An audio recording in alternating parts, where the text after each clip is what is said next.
Only. 10, 9, ignition sequence start. 6, 5, 4, 3, 2, 1, 0. All engine running. Liftoff. We have a liftoff. Only. Hello and welcome to Up Only TV. I don't know what just happened. I'm like behind the logo. Something weird is going on. It's not the only weird thing going on. Yeah, let's just get straight to the show. Welcome to chaos. Cobie, how you doing? Yeah, man. Sorry, we don't know what we're going to talk about really. There's not much going on these days. Yeah, we're just live. We see news. We press go live. Yeah, we've been doing a lot of that recently. All right, do you want to run the sponsored by FTX? I gotta find it. I can't even find it. Because I made you take it off for the last episode. Yeah, here we can play a little. We can play a little merry-go-round. Let's go through the journey of Up Only, brought to you by nobody like this. When it was Ledger and Cobie Live, didn't even get called Up Only then. Up Only, brought to you by Blockfolio. That's what the contract still says. And then the long era of brought to you by FTX. And now I don't have one with Binance yet. Is that who this is? We don't know.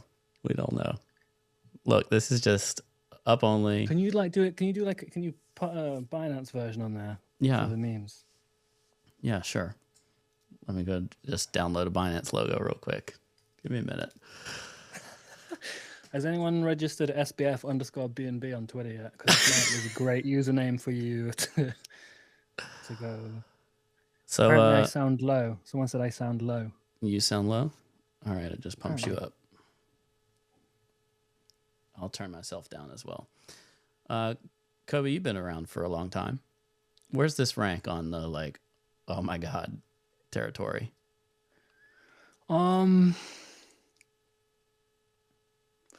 I don't know, man. I don't know. I think maybe I'm getting old. My judgment is getting worse. I don't know.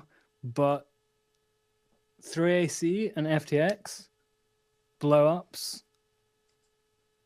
didn't expect it. When Mt. Gox blew up, it was like, yeah, cool. Of course that happens. If you use the website, there's no way that works properly. When hacks happened in the past, yeah, it makes sense. But and then even 3AC, you can kind of in hindsight going, okay, maybe they were just going margin long and everything all the time. But FTX is that the exchanges are extremely profitable. You don't need to do much. If you've got it's insane. If you have a profitable exchange, all you need to do is nothing. You just need to chill. You don't need to let it print the money. You don't need to. What the fuck have they done? I don't know. Wait, everyone's saying Suzu replied to the tweet. Which one? About tweet saying, do you want to come on? They're fucking oh my god, he just said good morning. Oh my god. GM, Sue, do you want to come on? Suzu, do you want to come on the show? We need something. Bring us something, Sue. I know you're listening. You've got your alt. You know the URL. Go to the URL.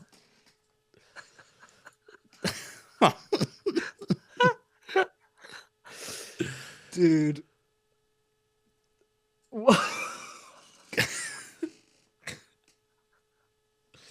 Listen, there's never a dull day. So forget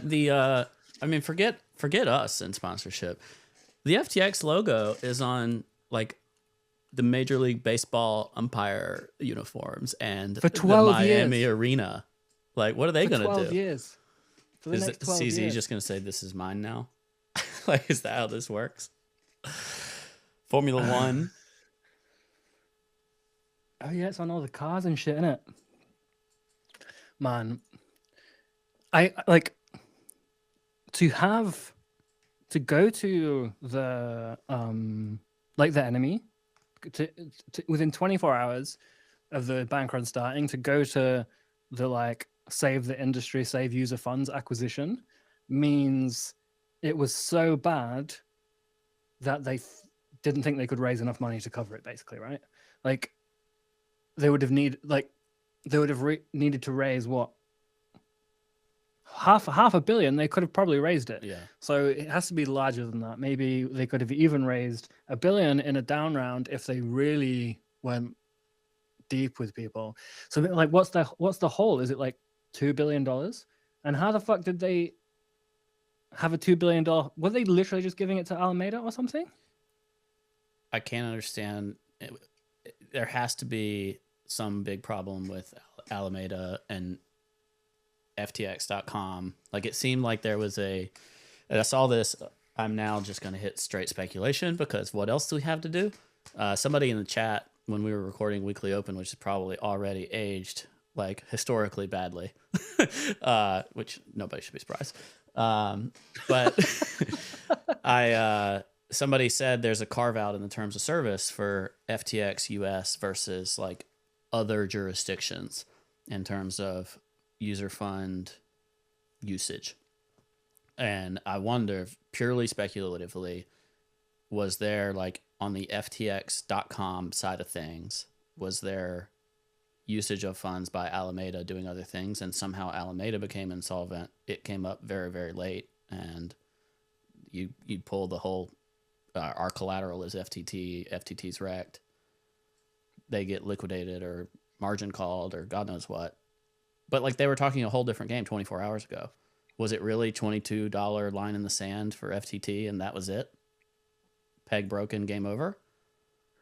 I don't know, man. I think I'm just getting old because like every time something like someone blows up, I'm like, I just oh fucking hell, dude. I don't fucking know.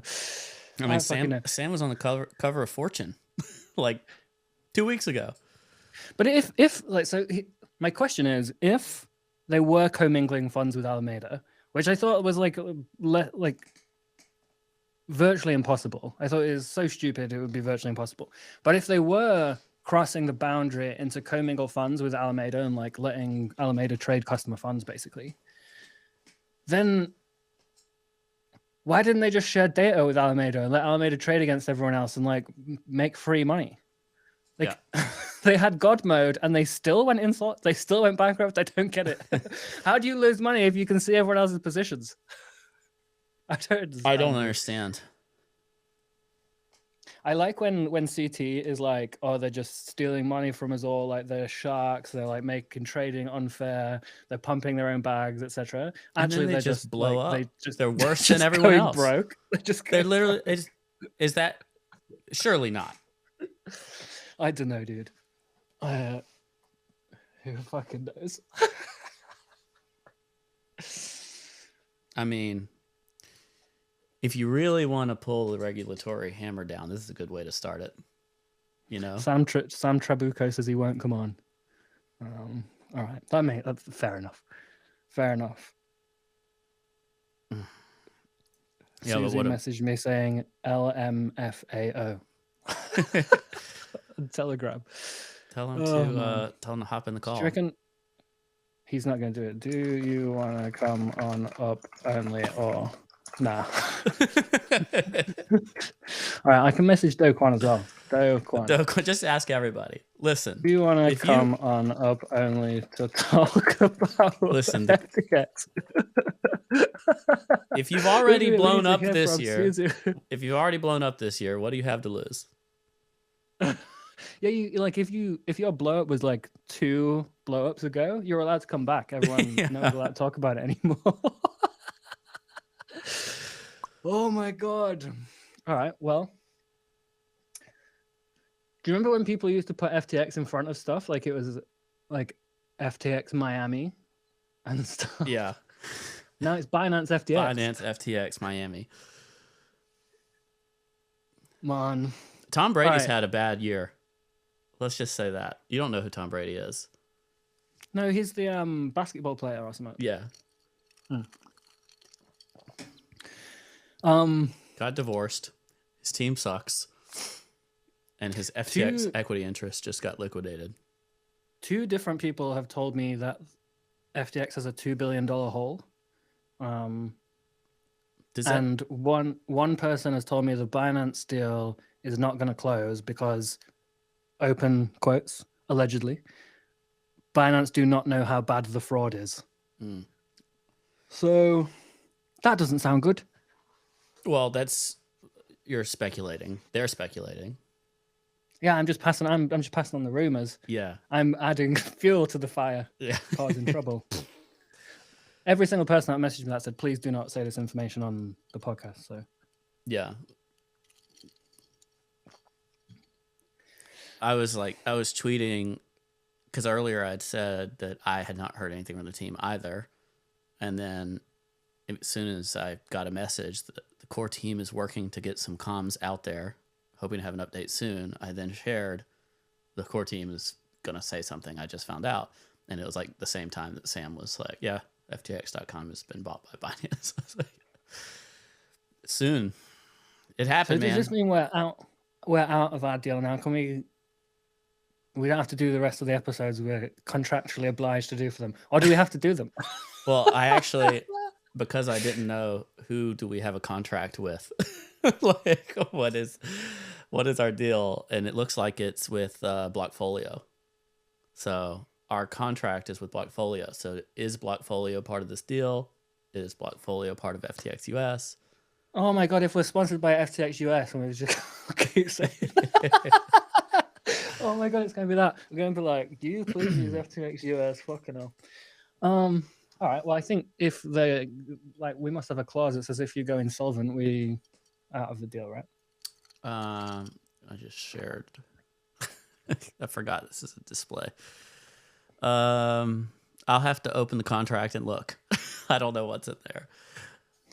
Should we just put it online? Probably got terrible things. Man, look, if I could have guessed the ways that this would resolve, this would have been the bottom of my list of guesses. There's been, yeah. Getting purchased means the insolvency rumor must be very close to true. Like, if not true, very like the delay. Was there delays? Would it cause delays? Was there not funding available elsewhere? What was out there to make this be your outcome? You know, were you wanting to? That's what I mean. Like, it has to be something very bad because they would have just raised money otherwise. Like they raised how much last year? 400 million, I think, on a 32 billion valuation in that one round. Yeah, like who knows? I'm messaging everyone that I know that's like a FTX investor, and no one will talk. Yeah. Suzu said he'll think about coming on. Let's go. I mean, can't think about it too long. It's like 5 a.m. for me. So, I mean, I'm pretty. I shouldn't be shocked anymore, but I continue to be. Okay, someone's messaged me this. I don't know who it is because they've just constantly been messaging me stuff for years, and I've never replied. But they say this. This is the conspiracy theory. Old collateral weights on FTX were very easygoing when it came to Alameda farming collateral. They use these weights like Bao, Tomo, and Lua to borrow real deposits to farm with. The $2.5 billion wallets were all user deposits, and they got wrecked on impermanent loss. They bought Blockfolio for more user deposits under their lend stuff. FTX operates under private liquidators. Nobody would have known if they're bad collateral from farming a dog shit. Alameda just let get liquidated, was hidden all this time under a bank run. Wait, who knows? So the speculation there is basically that they were doing the same thing as 3AC? The CEO of Wintermute just tweeted, CZ bought FTX but not Alameda. If Alameda is your counterparty on anything at this point, I would be extremely worried. And apparently Caroline has removed Alameda from her Twitter profile. That was already gone the other day. Yeah, I don't think that was there before. Oh. If you go to Caroline's profile and just look at the tweets she likes, it's all me. Maybe Caroline's a Cobie simp. It is. It's like it's. I'm looking at him right now. It's all you. It's all me, and then one from someone else saying, "Will she marry me?" Can someone please tell CZ that Alameda is all in short Ethereum with a liquidation price of 2,800, liked by Caroline. I got a DM from Bybit a second ago saying, "Hello, I'm adding Jack from the partnerships team." Apparently, Bybit BitLord would be more than happy to discuss a partnership with you guys. Apparently, BitLord is streaming on Spaces right now. Maybe we should just bring him on, just for pure comedy. He was on. Sue to join. Yeah, Sue, come on, suck it up. You're 2 degrees of separation from scandal now. Come on. All right, maybe the CEO of Wintermute will come on. Does he have a nice voice? We need people with nice voices. Do you want to come on up only right now? It's lots of fun. There's 13,000 people ready for you to say anything. And there's like at least 50 viewers. Oh, who should we have on? Maybe someone else can tell us who we can have on. I don't know. I got to tell my team I'm going to miss our product meeting. Yeah, you do an important stream. Yeah, that's very important. All right, the CEO of Wintermute will come on. Alex Weiss said she never had Alameda on a Twitter profile. So she didn't remove it. It was just... I just don't understand how all these people that were like somehow stealing our money by out trading us are all blowing the fuck up. It doesn't make any sense. It's not that difficult. Did you see that Arthur from BitMEX, he's also supposed to come on. Ask Arthur if he wants to come on. He bought 15K puts this morning and the market immediately went up. Oh, yeah, that's the only good thing about this whole scenario is that Ethereum fully retraced the there's a FUD dump stuff. Is it still FUD? If it's yeah, I don't know. It's like, do we call it FUD? So Arthur shorted the absolute bottom. Yeah. What a legend. What a legend. When he does it, it's cool. When other people do it, you're like, haha, you suck. When Arthur does it, it's like sick. No, that's nice trade, bro. That is fucking sick. It was just a hedge, man. Oh, well, I think this has been the stupidest year in crypto ever. Compared to like previous years, this one was the stupidest. I think. Like, surely lots of this is just completely unnecessary. Someone asked, "Are your sponsorship checks clearing?" I don't even know where they. We just got paid yesterday. It's the fastest payment we've ever gotten. Sweet. But we had not billed for like months because we didn't do any shows. So yeah. Well, you got to talk about the Game of Thrones move from CZ to like. I mean, yeah. Either spread rumors or like leak an insolvency, and then just buy the entire company. I'm guessing for very cheap, and I'm guessing FTX's equity investors get really fucked, and maybe the employees get fucked. Yeah, I guess your common stock goes first, so your early investors team worse off. I don't know. It depends on the terms of the deal, but the terms couldn't have been that good. Yeah, and especially if any of these like things people are saying are true, and they're like, it's much worse than Binance knows. Somebody in the chat, there's a lot of scroll going on, but somebody in the chat says FTX doesn't give equity to employees, but I mean, earliest employees surely got some. Do they get FTT? They might. How's FTT doing on this news? It wouldn't surprise me if it went up just because people make the assumption it's going to become BNB. Yeah, it is. It's up from 1438 to 1750 now. It went to almost $20 on the news.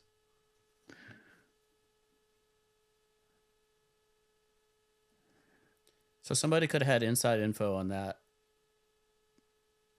and still be wrong.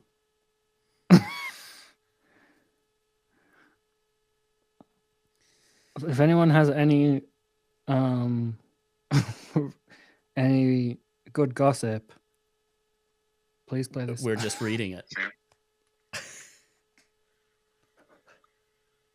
Sam.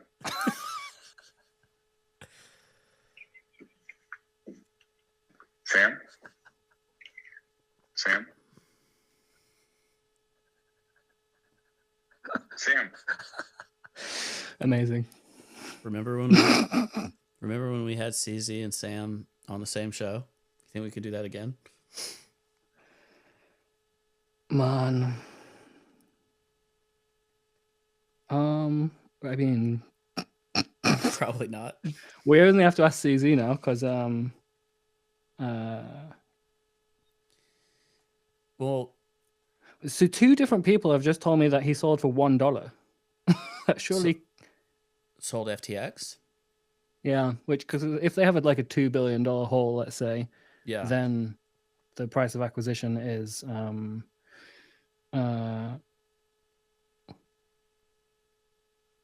like nominal, right? It's the price is actually the hole you're filling in.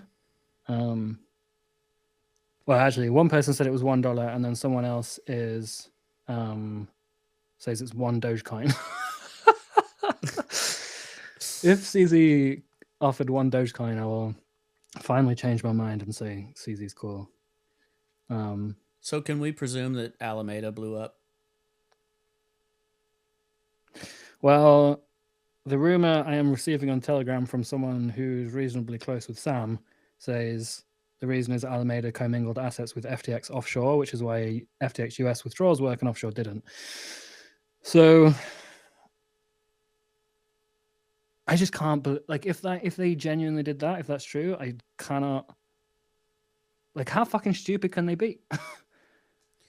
They must have done it a long time ago and got into a big hole and then had to like work it out or something. Because if you're not in a hole and you have a successful exchange, you just don't try and rinse extra profit for no reason. Like, they must have done it ages ago and got carried by the bull run or something. What else could It's it be? the fucking stupidest thing I've ever heard. Like, why would you bother? You have a successful exchange business that prints money. Just why be would you that. ruin it by doing something fucking stupid? It doesn't make sense. You know, Caroline and SBF used to date. What? Is this more stuff people are just texting you? You can text Cobie anything right now and he'll read it. All right, without looking, is Tether still 1-to-1? Yes. Maybe greater No than. DPEG? No DPEG? Maybe greater than 1-to-1.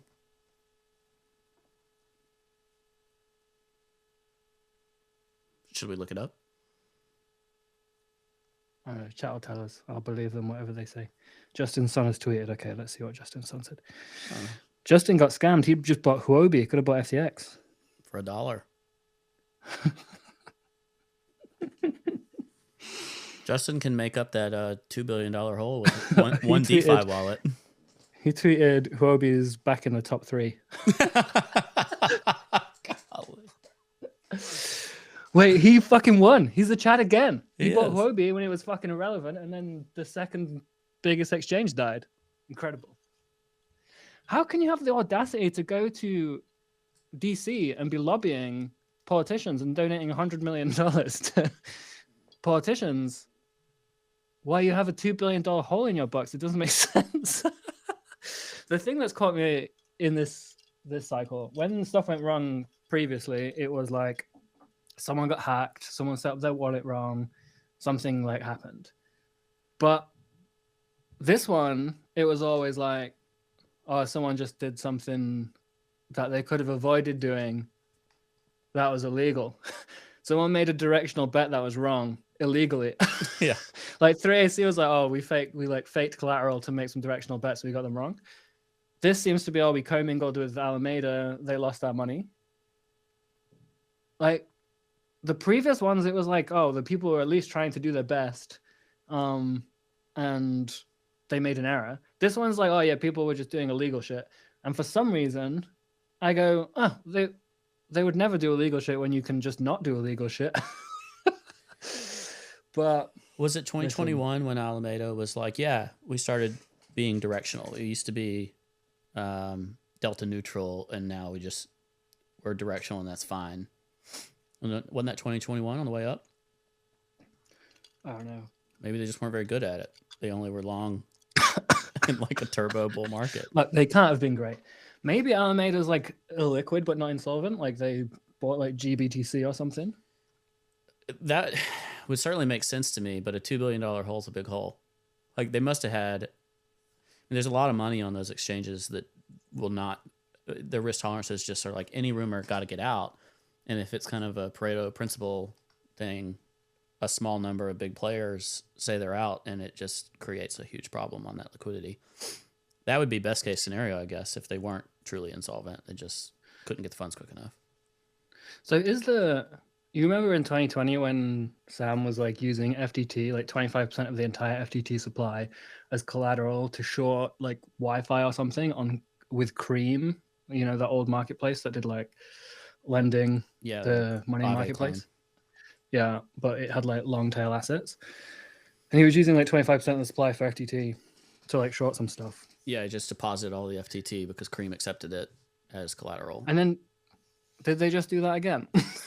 Is it the same thing? Yeah, except now the number went down. I thought these people were smart, man. Yeah. Tether's... Ledger, did you outperform Alameda and 3AC? I'm worth more than $1. Barely. Barely. $1.50, bro. Huge outperformance. 1.0001/2 is where Tether is right now. So it's slightly pumping. Yeah, Tether's pumping.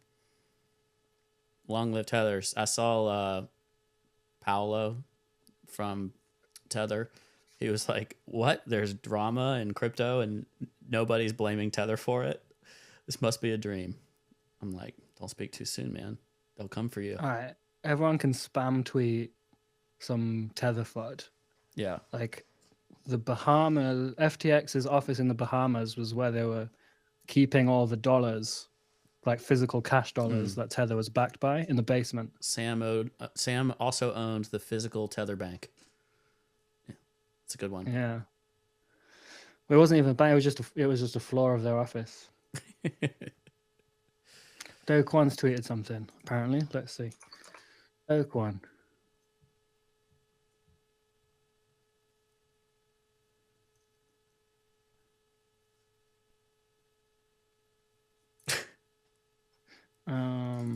All right, let's invite Wintermute CEO, see what he's got to say. Shall I also invite Jim? Talbot? Jim as well. Yeah. Yeah, why not? He's gonna have the goods.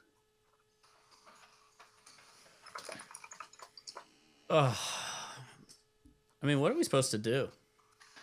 What are you supposed to do with anything? What do you mean, like in day-to-day life? Yeah, where are you supposed to trade? Like who are you supposed to trust? Is there ever been a better argument for DeFi, as long as you're not putting it in any lending protocols or like weird thing to get hacked, but like just self-custody? Has there ever been a better argument for self-custody? All right. What's DYDX and GMX doing? Are they going up? I don't know, but this person is joining the call, so it's EVG. Yeah, it's gonna fuck us all around. It's all messed up. Sorry, chat. I'll get to you. That actually kind of works, except for I'm all big. I'm gonna fix it anyway. Y'all keep talking. We're already live, so can you give us your spicy take on what's going on? Yeah, I don't know. I guess we're just like old fucking gobsmacked. It's just. I mean, everyone was like so mind blown by 3 arrows, but this seems to be like 5x of that. Well, yeah. Or 10x. I don't know. Like what kind of effects is applied here. So do you think that they just commingled funds with Alameda and then Alameda lost it all? I mean, that's the only way to do it, right? And it's unbelievable If you're gonna lose how $1 much billion, that's value the thing. you can destroy like this. Is just, I don't know. Like those guys had everything. They were on top of the hill. Yeah, so do you think that they got into this situation like a while ago and the hole was smaller? Like maybe when Bitcoin and Ethereum were lower, they had a like Ethereum denominated hole or something? Because if you're a huge exchange that prints money, why do you bother lending out funds to, like, you don't need the extra profit, right? Like your company's worth $50 billion. Do you really need a hedge fund to directionally trade? I mean, Or do you think- to me, it was like, it was just so improbable when people started discussing it, like yesterday and today. Yeah, because there must have been so many bad things to happen. Like, first of all, Alameda must have been completely incompetent trading-wise, which I guess most of us assumed was not true. Then on top of that, FTX must have, like, whatever, lent the money, I guess, to be also going down with them, which would be also completely idiotic, I think. And yet, that's the only explanation how it happened.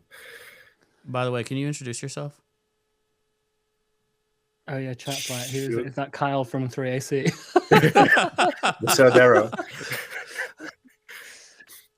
This is the CEO of Wintermute, who I imagine previously didn't think FTX would blow up, and neither did I guess. Shit, dude. So do you have any lending relationship with Alameda, or are you clear? No, we all find that. It's more like, I think an interesting angle is Alameda was a market maker for so many protocols. And yeah, I think like we'll see like a lot of contagion there potentially, because it must be like dozens of them. Shit. So this makes you losing 100 million the other day in a hack look like nothing. You guys are chilling. You're like, oh, we only lost 100 million. These guys lost billions. Yeah, I can say that. Wait, how much did y'all lose? Y'all got hacked? Oh, Wintermute. Yeah, sorry. How's that going? Like no homework whatsoever. We've never done homework on this show before, so. Someone in the chat said, what? He's the CEO of Winterfell. Might as well rename ourselves, yeah. Man. All right. Oh, this was just October 14th, September 20th, somewhere in that range. Pays off $96 million TrueFi debt. So y'all weren't hacked, someone else was hacked, and then you covered the debt? No, not really.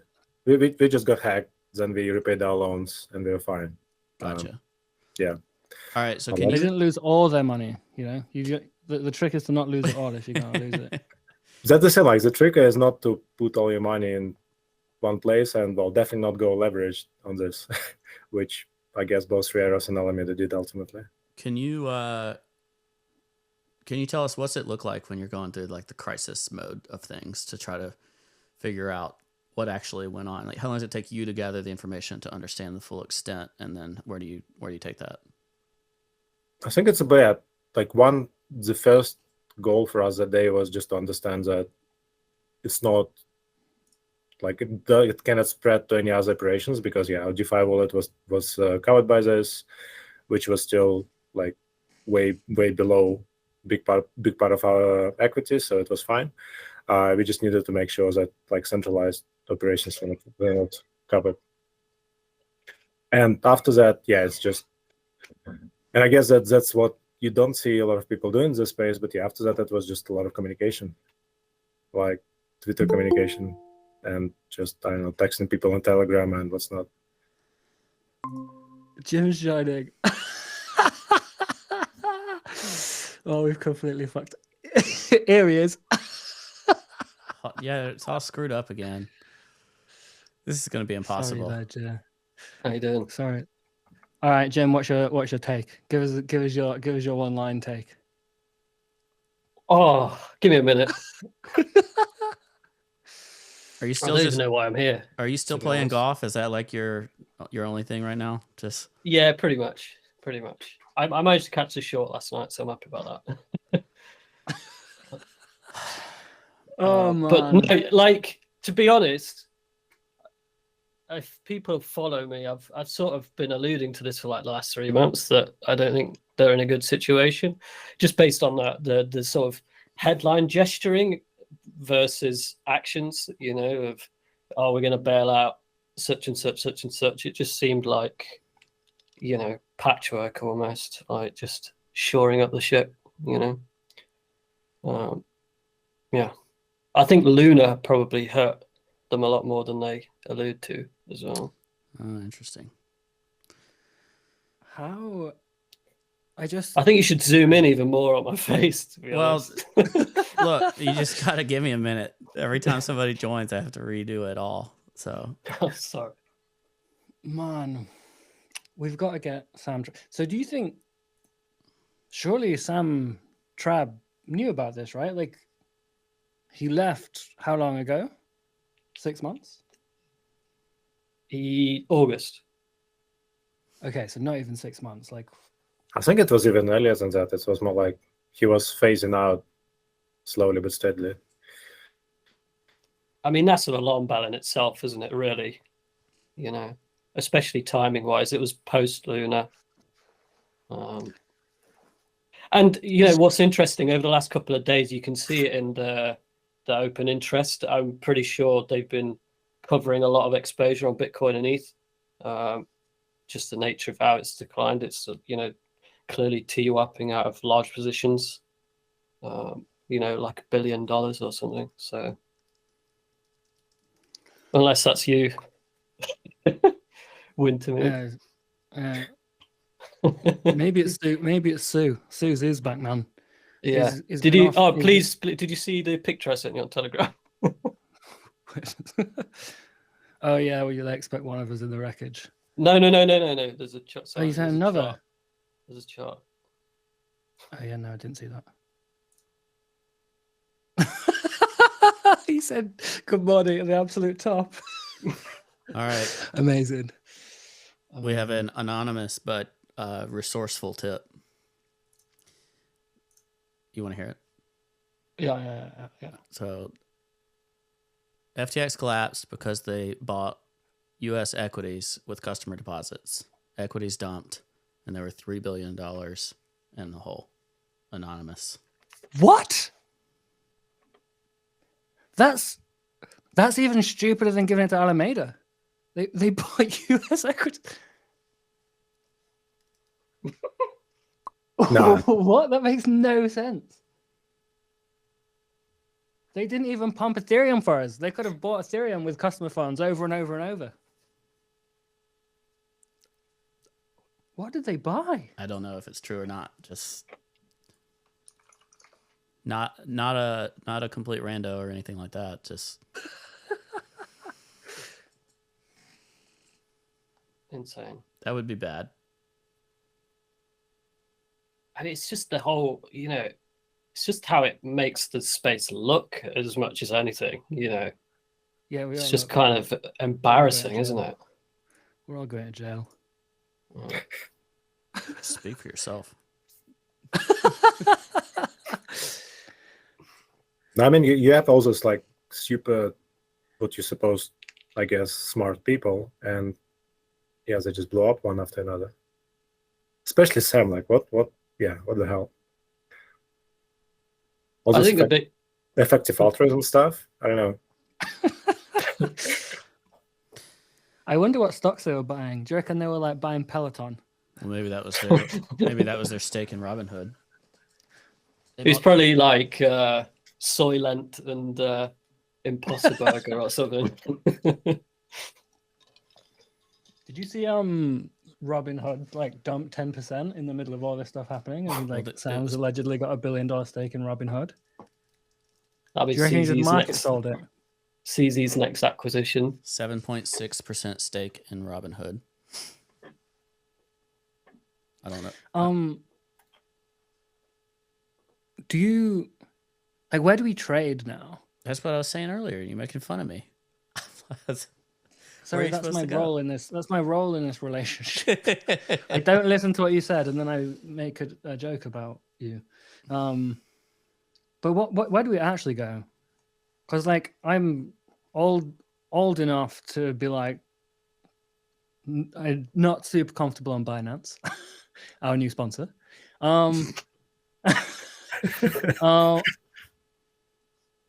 Do we go back to Bitfinex? You can't use it, can you, Ledger? I can't Do we go use- to Bybit? Bybit helped the Moon car launch Caster.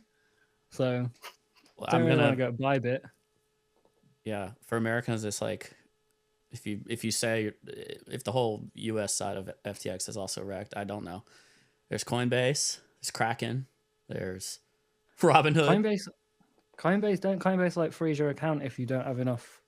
If like they have the same regulations as a bank, right? So you do a deposit and then they got to like explain where it comes from before they let you trade, which is not Yeah. super convenient. Gemini. Oof, The Gemini. the Winklevi I got think to the come back liquidity from there their, is just like they got to come back from their rock vacation. All these people who like shill, like Femex or those like weird Yeah, like C and D tier exchanges, like they're fucking loving it now. People are actually going to trade there. Like they've they're signed pretty up all these liquid as refs. well. Their book depth's pretty impressive as well. Some of those exchanges. Yeah, Femex was like second highest volume the other day or something. Mm. Take that with a grain of salt. Yeah. Has anyone ever used KuCoin? They always seemed quite dodgy.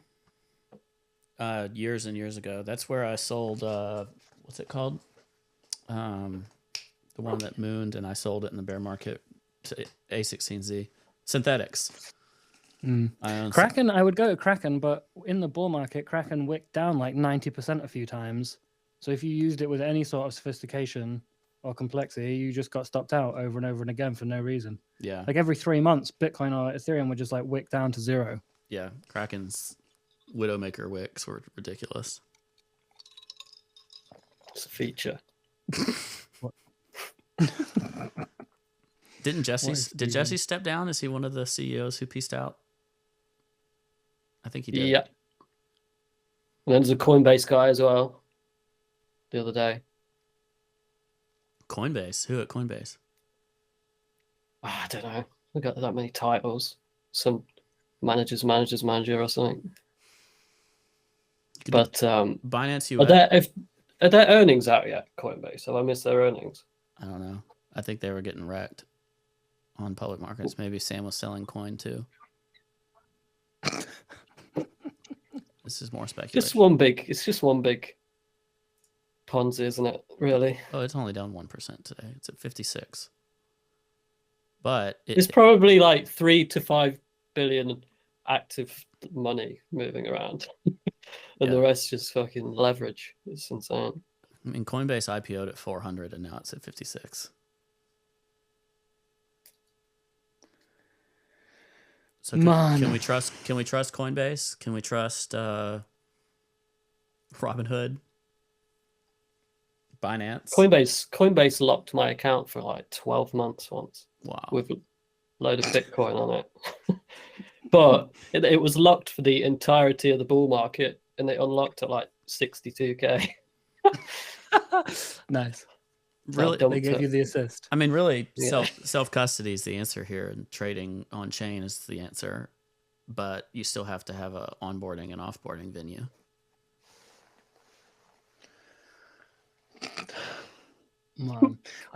I mean, I don't think Binance having 90% market share is a very good thing. I think it's good for traders. Yeah, because Binance bucks are good, but no. I mean, for actual data and order flow, if there was just like a sort of all-in-one centralized, that'd be so good. It'd be amazing, to be honest. It's like an ethical thing, isn't it? It's monopolization isn't good, but hey, you think we can get Snowden on? But right now, yeah.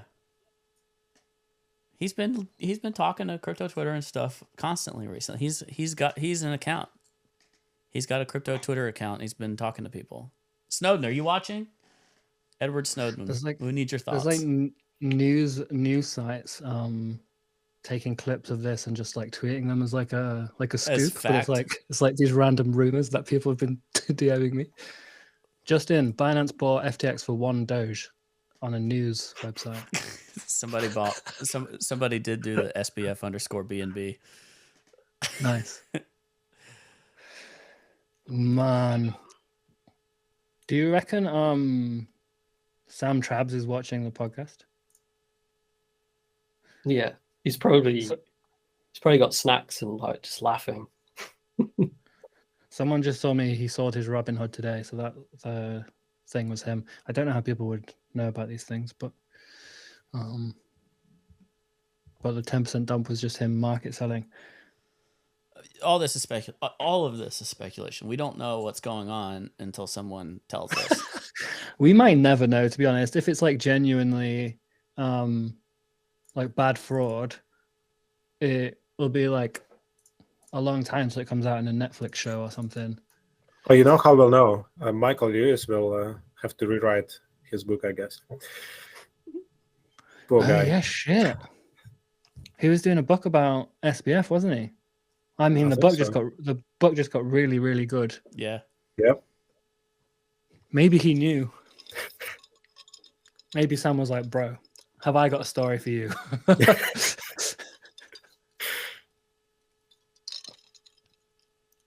Man, who knows? What happened with BitDAO? That's the only thing I missed.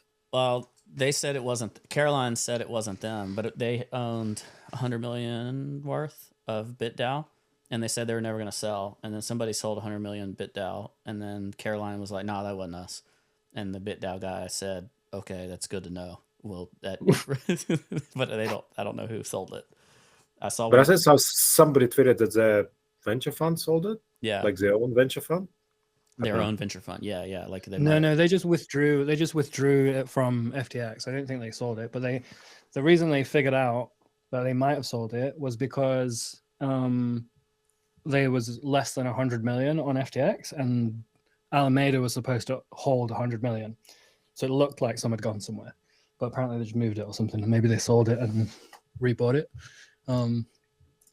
Sam Trabs has just tweeted. Let's see what he says.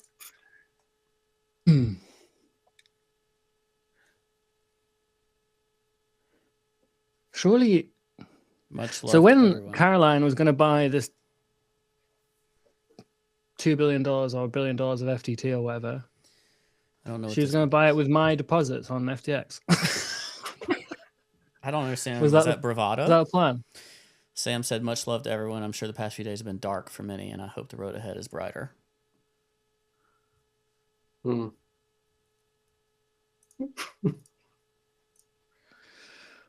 Man, how do we keep doing this? Just run a normal business. Greed, isn't it? It's greed and complacency. It's just like it's tale as old as time, isn't it? Unless he's just a Wall Street plant in order to break the system from the inside. Maybe that's. Well, you know who? Don't quote me on that. I didn't say that. Don't. Probably gonna get sued now. I think his parents are like really into politics. His Well, I have slight alarm bells when you're getting Tony Blair and Bill Clinton to your fucking conference. You know? Yeah, his mum is co-founder of the political fundraising organization Mind the Gap, and the Get Out to Vote organization, including the Center for Voter Information.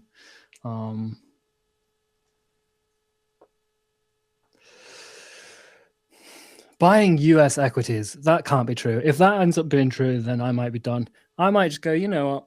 We've reached a new level of stupidity. Let's put all of user funds into stocks and then lie about it. This looks like it's from the Financial Times. I'm not sure. Just the beige thing. I'm just going to throw it over y'all's faces. So is Solana going to zero? Well, hold on. Yeah, what happens with Solana? We'll find out. In the hours before securing an emergency lifeline from rival Binance, crypto exchange FTX was canvassing deep pockets in Silicon Valley and Wall Street. Billionaires, not institutions. One of the people said FTX's founder, Sam Bankman-Fried, a semaphore investor, was seeking more than $1 billion, but by midday Tuesday, the hole looked to be significantly deeper. That's a tweet from Tier 10K, shout out DB. And then a response to that said it was closer to 3 billion as far as they know. So 3 billion. Shit. Jesus. Do you reckon this is the worst up-only curse result of all time, Ledger? yeah, it's pretty bad. Jim, like did you even get an up-only curse? Did anything No, bad happen to you? I'm Oh, you not had that about really the bad only- diarrhea, didn't you? After the chicken. No, that was good. That was good. Yeah? We just making Okay, stuff okay, up. cool. Yeah, Cool. mate, that chicken was good. No, I'm the only one that survived it, so I'm gonna have to make a bold prediction today to rectify that. I guess we Wintermute got managed to hacked get. recently, so you Yeah, you're we probably managed to safe. get hacked right before, so we probably fine. Yeah. Do you remember when CZ left OKCoin and there was the real big drama happening because like it was between the CEO of OKCoin and CZ, who was the CT of OKCoin at the time, and there was this big drama because like one of them stored the private keys for the exchange in like the mom's wardrobe, like it was hidden in like I can't remember which one it was, but it was their mother's like at the bottom of the clothes was the hardware wallet with the cold storage in, and I don't remember which way around it was. I think CZ was complaining that that was not a good system, but the CEO was like not updating it and just wouldn't change it. I miss those days, man. I'm at a loss, man. I think a big like who's going to fill that hole of liquidity as well is a big thing. Wait, apparently Snowden's tweeted something. What Snowden tweeted? He said he's ready to come on. What? Surely not.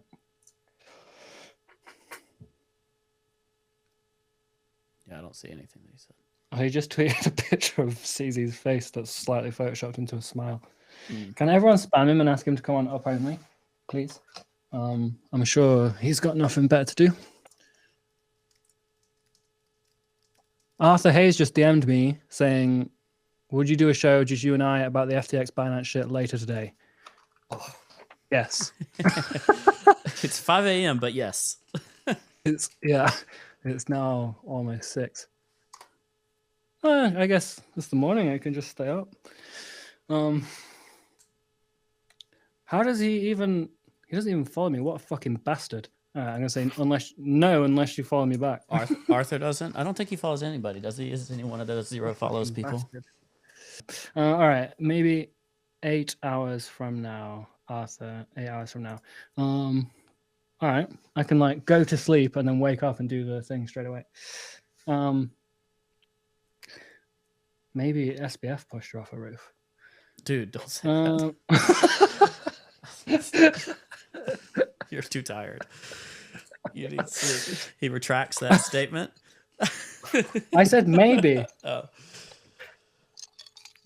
Maybe is the same as allegedly legally, isn't it? Anyway, Arthur, if you're listening, I won't say nothing like that when you come on, I promise. It's just that it's 6 a.m. and I've been up for a very long time with very large glasses of whiskey. Is there room for a new player, a new exchange to fill the void, to your point, Jim? Like somebody that's going to take a public stance? I mean, this is going to get us a lot of investigations and drama for a year or more. Where's that money going to go? I think, Bybit potentially could see an uptick. They've got their spot markets and stuff now. Maybe you'll see liquidity go over there. They're also playing the unregulated route, right? Mm-hmm. But yeah, as far as, I don't know. It's a good question, really. What's the worst thing that Bybit's done recently? What's the if like you were gonna try and FUD Bybit, what would you say? Does anyone know? I can't think of. Tell us. Yeah, I'm Well, sure. I think they have had the benefit of fourth place or whatever, right? Like they're not under the microscope, so they get away with stuff that others don't. I think that a lot of when you're a smaller exchange, you do stuff and people go, yeah, I mean they need to get some volume somehow, right? Like you list like total dog shit coins or do IDOs with like, nonsense projects. But then all of a sudden you're big and then you have those things on your exchange forever. So who knows? Maybe they do stuff and it's cool, but if they were second, it would not be cool. Is there any route for Let me message the CEO of Bybit and ask him. Ben? What do you think the worst thing, i.e. illegal, that Bybit has done is? Just want to talk about it on up only. Ben's gonna reply frowny face. Maybe we all go back to BitMEX and BitMEX wins.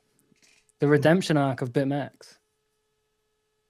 I mean, they settled all their stuff, didn't they? Like they're in the clear. Yeah. They were too late with their USDT derivative. That's it wasn't just that. It was like the full on. Yeah, but even still, it took them a long time to implement that, and they kind of missed the boat. Because the interest was gaining traction at the time, just after, where you saw people sort of use USDT derived contracts. On my Binance God! And Snowden FTX. just replied to the Suzu tweet about joining this. We're creating a thread of God. We just need Elon in this thread now. Please, can you both join the podcast within the next 30 minutes? Thanks. All right, well, that will probably work out well. I'm sure that will happen. I don't understand how Sam Travers is not like shitting himself now. Like didn't he like bail and buy a boat? Well, I mean, he probably is. He's probably stowing Sue and Kyle. Like they probably He bought their got a boat and web they're all on link. it together. Yeah, he's got a web link below deck. It's like a collection.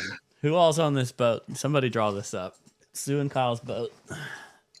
Trabucco's on it. Dude's on it. They're like off the coast of Dubai somewhere. Yeah, uncharted waters. They got Starlink for the internet connection. They're doing all right. Maybe I'll ask CZ if he wants to join. CZ, you want to come on up only? We are sober. That's convincing, I think. Oops. Oh God, I'm just causing problems. What did you do? I'm just sharing the screen of every tab I have open.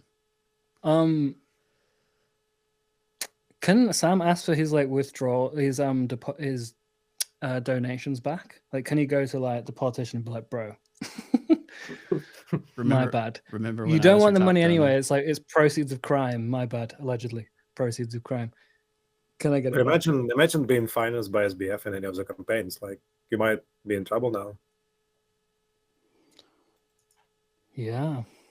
Shit.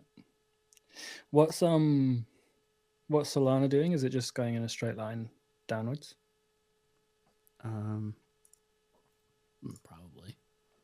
How is Justin Sun immortal? He's outlived everyone. Imagine he just swoops in at the end and takes over Just Binance. buys Binance. Yeah. Poloniex. It's Polo's opportunity to come back. Doesn't he own it now? Yeah, he bought it from Circle. Yeah. Solana is down 10%, 2680.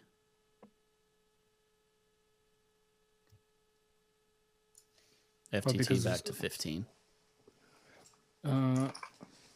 Because just like I guess Alameda have got $1 billion of Solana they need to sell at some point. Yeah, I don't know. God, this Solana chart just looks like people getting destroyed over and over in every direction. Is there an avenue? Is there an avenue for FTX to come out of this with any degree of credibility? I mean, it jail depends what time. happens, right? We're just saying stuff on this. We're like, we actually don't really know what's happened. I don't think SBF's actually pushed someone off a roof, or like who knows what the fuck's happened. It's going to But- be interesting to see how they No. restructure. Binance restructures it. As whether they're going to keep it as its own entity, sort of thing, and it might end up just being a better user experience with the same. It might even be more liquid in the next year with Binance's input. Well, FTX does have a much better like actual UI than Binance. Binance is so fucking confusing. FTX, man. You make a drink by the time your fucking order gets filled. Make a copper. Yeah. Yeah, but Binance, I get lost. I'm like, where the fuck am I? What am I doing? What is this borrowing against? But yeah, I mean, maybe they'll leave them separate. Surely the FTX brand is like pretty wrecked though. Yeah. What's FTX US going to do? They got a rebrand, right?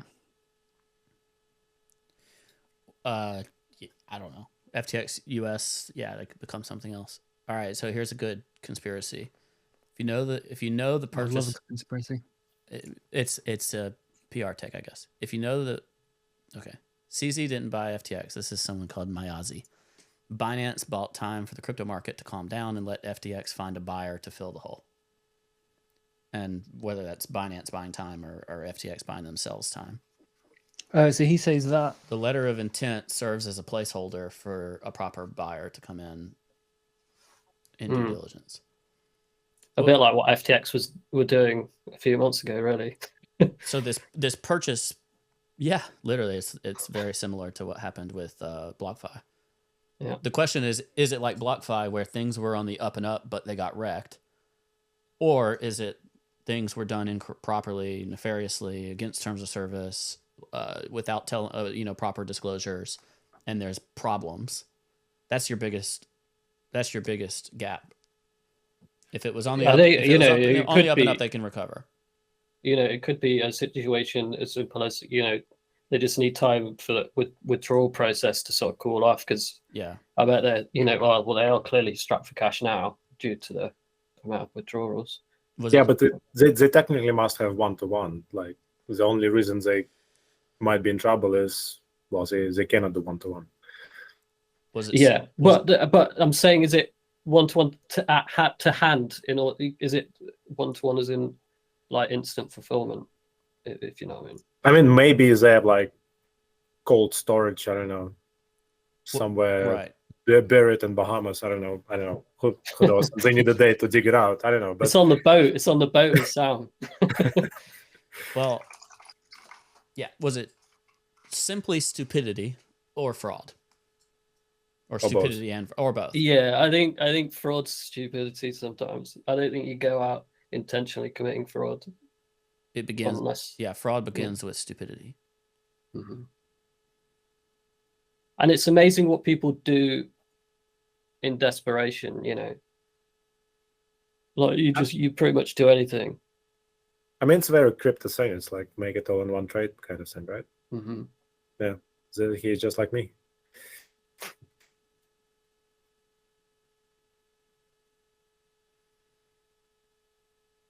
Can't hear you, Cobie.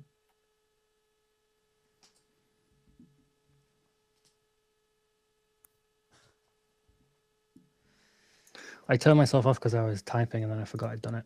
All right. Well, Do Kwon's joining us now, so. Oh wow! I really need to use the restroom. Do Kwon, wait, configure the screen for Do Kwon, who's apparently joining us. But I mean, who knows if this actually happens? I've sent him the link.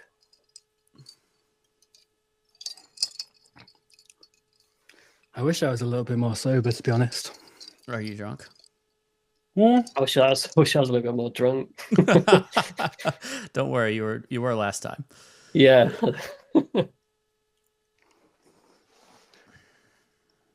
All right, get ready to move some screens around, and then do it all again. If Kwon joins, then we get Snowden or SBF or CZ to join. This is the last stream ever. That's it. We retire, I think. All right. For my sake, then, let's not do that. Let's see here.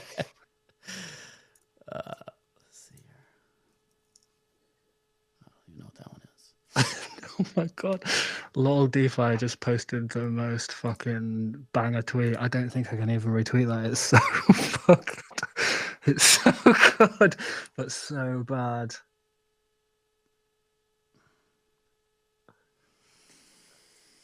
All right, Doe, come on. Do it. Snowden, hop in. Sue, let's go. If you've been suspected of criminal behavior or charged with it, just hop on the stream.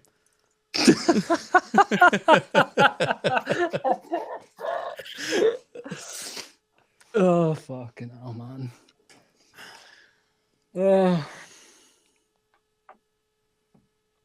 Snowden's already top right. How do you pronounce your name? Evgeny? Yeah, that's perfect. Wow. Being from Alabama, I had a very low chance of that. Yeah, that was impressive, man. All right. Despite my pleas for more sobriety, I need to go get another Fill drink. up. Yeah. I'll return momentarily. Hopefully Kwon joins while I'm gone. Jim, have you made any trades, or do you just play golf every day? Yeah, I made a trade. I shorted FTT at like 20. What was it? I don't even know what the price. 22, wasn't it? That epic battle. Oh, you just shorted right at the. Yeah, the it was just inevitable. It was just one of those inevitabilities. It felt like it just felt like I had to join in. So, and then I shorted ETH from 1600. Closed that this morning and played golf. Oh, I shorted Matic as well. Got like 1.26. So, Matic went bananas, man. Their business development team is obscene. Like they just get all the partnerships. I don't know much about it, sort of fundamentally, to be honest. But it's been pretty fun to trade. It's been good. Sushi's been pretty good too. Yeah, sushi went up from the horse story. That was the bottom for sushi. Oh, I for a minute I was like, this is going to bring the whole crypto market down. It was like on a knife edge, and it would have been iconic if that was what broke the horse's back, so to speak. Oh man. Somebody said sushi's still a farm token in the chat. That was confusing. I was walking through my house just listening to you talk, like I was listening to the podcast instead of hosting it. Evgeny, do y'all take anything directionally, or are you purely market making? No, they are no way as near degen as those other guys in that respect. No, I mean we do all this venture stuff. It's generally pretty small. So it's either venture or delta neutral on active strategies. Yeah. Seems reasonable. Seems like maybe that's enough risk. You would think so, right? I like all this time I was thinking like, what are we doing wrong? Those guys are climbing up so fast. I almost think some of these guys, like, I almost think the market can't facilitate that kind of size in a directional way yet. You know, you kind of get trapped very easily with, like it's very difficult to exit a position of that magnitude in this market. No, it's outright impossible. Like we did this whatever 100+ million Solana trade back at the height of bull market, and it was tough. Like getting rid of $1 billion of FTT, it will take you months. Yeah. All right, I'm gonna mute myself and take care of business. If Doe comes on, he'll just have to wait. Just take us with you. Take the camera. I can't. It's like hooked up. I can't do that. Just gonna say no. Yeah, that's the reason it's hooked up. Too much peer pressure, Cobie. JMO tweeted, "It's seriously a good day to quit crypto."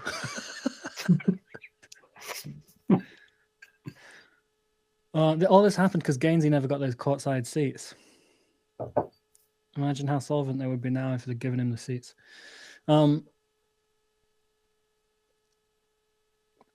So I wonder how big the hole is, like how much customer deposits get haircut if no deal comes through, like if the letter of intent is void after due diligence. An FTX employee messaged a group chat saying the deal definitely won't go through, in his opinion.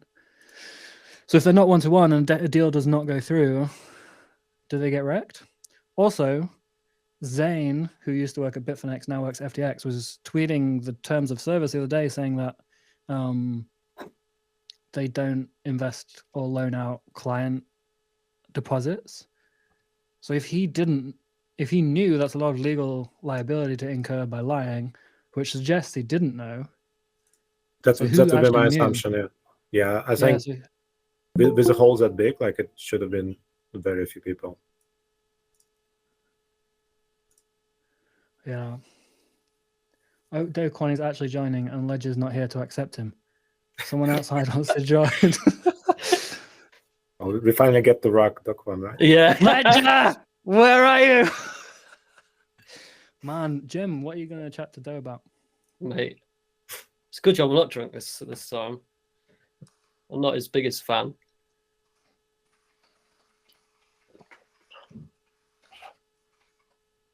He said, asking to join. It's a Ledger at the toilet. I can't wait for him to wax lyrical about systemic risk. Oh man, this is such a bad idea. Oh, he's here.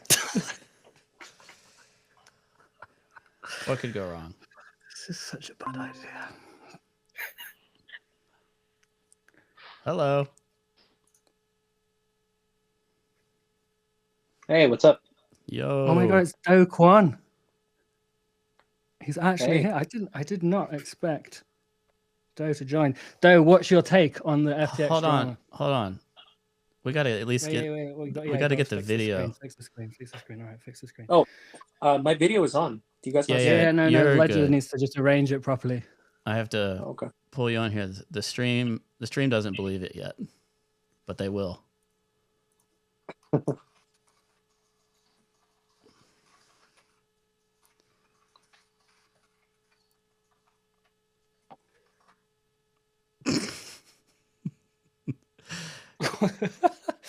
Oh, fucking hell.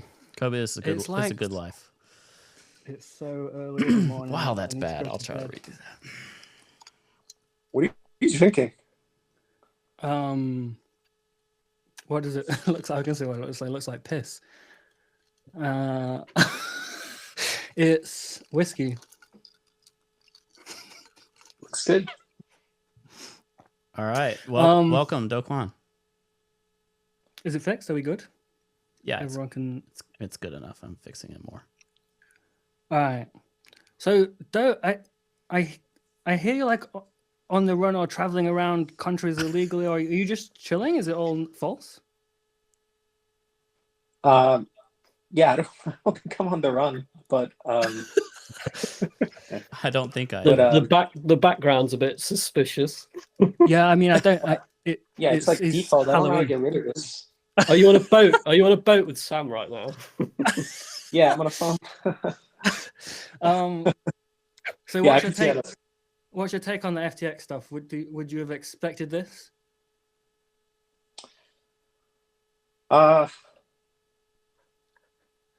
So, I mean, I haven't following it too quickly, but from like a cursory, scan of the Twitter timeline, I think the unfortunate situation is I don't understand how a hole was created when just hours ago they said, they don't invest user funds.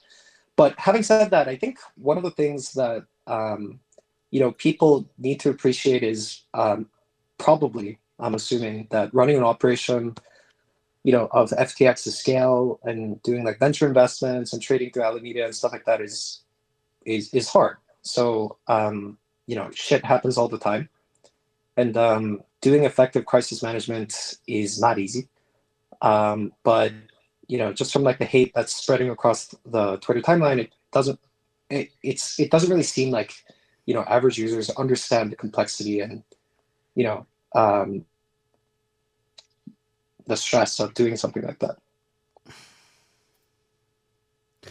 Yeah, but does it excuse being like completely ridiculous with? No. I mean, it's not to suggest that. Yeah, not to suggest that doing things with user funds.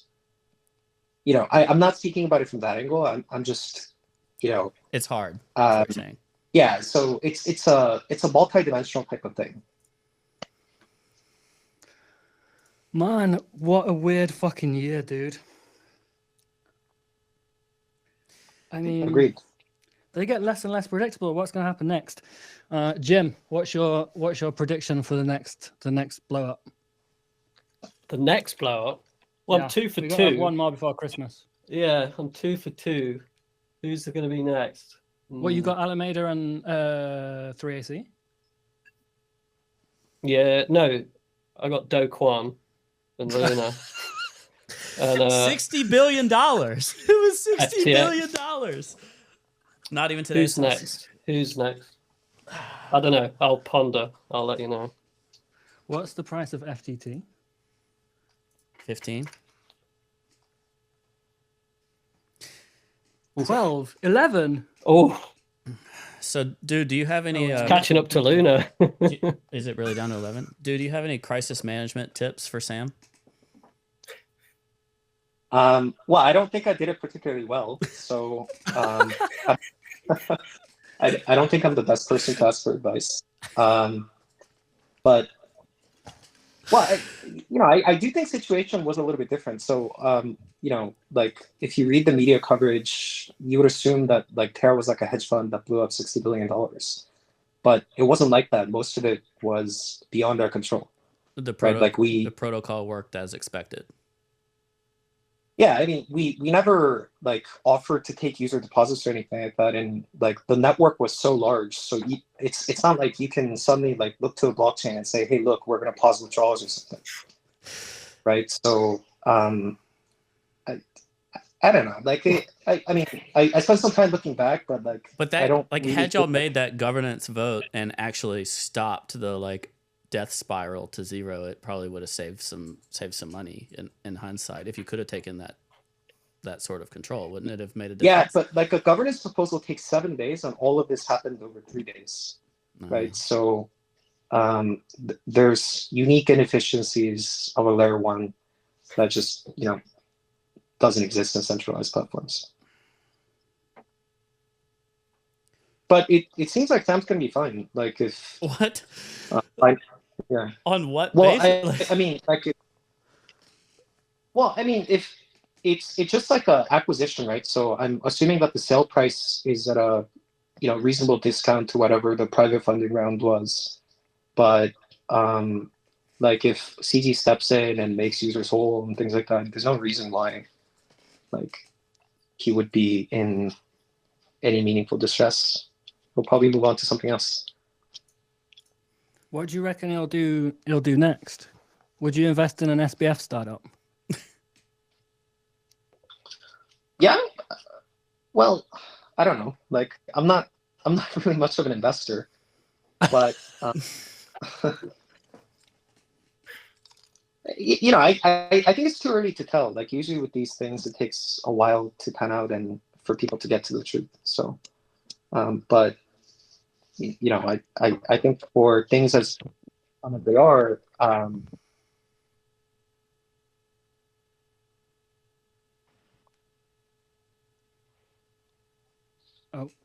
someone's audio is gone, or maybe my headphones have gone. No, I think everybody just got quiet at the same time. Yeah. we need a moment of silence. Oh man, this is the stupidest day of my life. So cheers. So seriously, what do you? This is an FTX day, but Doe, you're on the show. Like, what? I got to turn on the aircon. It's so hot in here. Back in a sec. Yeah. What's going on? Like, what do you do after the fact? Are you back to building? Are you trying to figure out like what you can do for the community? Or are you trying to what are you trying to figure out now? Yeah, I mean, so I would say prior to May, you know, for like a year or so before that, I had my entire calendar filled up in, let's say, even like 15-minute increments. And then like most of my time was spent from early morning to late at night on, you know, just what I like to call politicking. So just, you know, calls without specific agenda, right? So it would be like some other company that's, you know, working in crypto, or it would be, you know, it's a complete waste of time. And like getting back to email, like, you know, some mornings I would respond to an email from like 7 a.m. to 10. And then by the time I got to the end of the inbox, more would fill up. So I feel like I wasn't very productive, but now I don't really have that many calls. So, you know, in a really strange way, it's sort of given me a lot of time and headspace to, you know, think about interesting things to do. And, you know, I hadn't coded in some time, but, you know, just picking up on projects that I think are interesting, and it's fun. How's your family taking it? Not well, Evgeny, no. Well, I mean, I think they've been incredibly supportive, and you know, throughout this situation, I think what's been really helpful is like the support of you know, people that we've worked with for years, and I think just so the bad publicity has just made it really hard for them to, you know, publicly speak out in favor or in defense of what happened with USD. But I like to think that for people that we've worked with for a long time, we've had an opportunity to display our character and our, you know, our good intentions. So that's sort of been really helpful to keep going during times of crisis.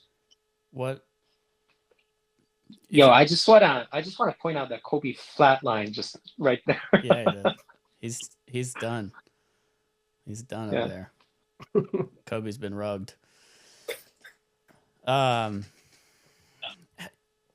Okay, let's go back. At what point were you like looking at the peg and saying, people have brought up, you know, some of these potential issues with the algo adjustments and the potential spiral risks. You go back 7-10 days before, when there was a chance to kind of reconvene, figure things out, or even there was a whole plug that was it by Jump? I can't remember. With some warning. What do you do, and how do you manage it differently?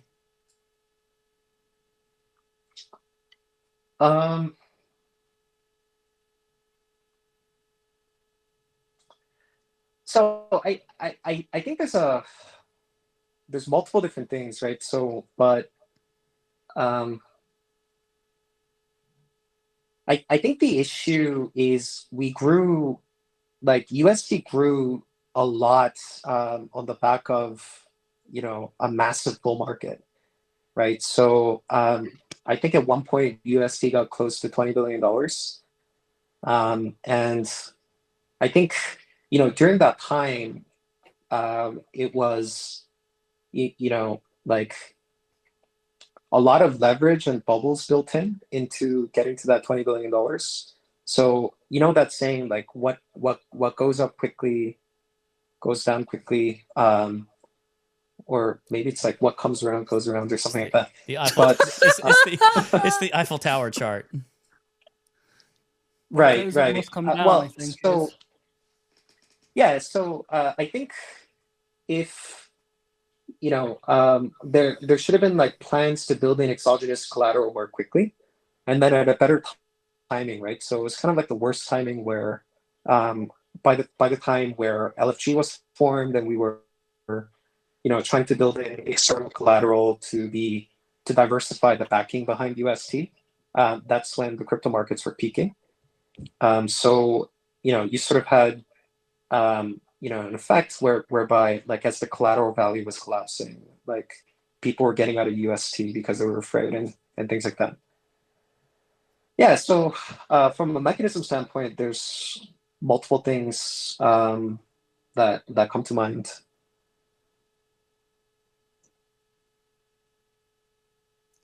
Do you reckon that your bravado and persona contributed to the situation as a multiplier, or if you could change that sort of going back in time, do you think you would, or are you cool with how you handled yourself?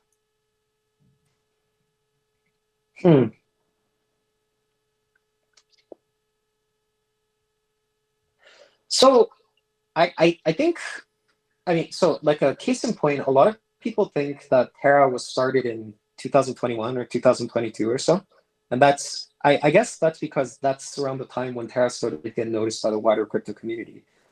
But we actually started working on the project in 2017. So it's been around for a really long time. And I don't think that like what happens to UST would have been any different. Like if like the way I looked at myself on Twitter was different, right? And actually, like how I am in real life and how I'm on Twitter is pretty different. But I do think that it added fuel to the fire when it came to the anger and the aftermath, and that is pretty evident. Like as like a one-liner in self-defense, I just sort of started to shitpost when it became popular during DeFi summer-ish, like in 2020 or so. And then, generally over time, like you shitpost when you don't think you're that important. And then as you get more importantly, you sort of grow out of it, right? But for me, like I started to shitpost and I was just getting used to it when Terra just, rocketed to like $120 and one of the largest layer ones and things like that. So just as when I was thinking that I need to grow out of it, that's when the DPEG hit. So, these things are kind of tough, right? Because at the same time, like there is value in being entertaining and funny. So you sort of think that, it's okay and acceptable to do it. But then again, at the same time, like how you compose yourself is received differently by different people.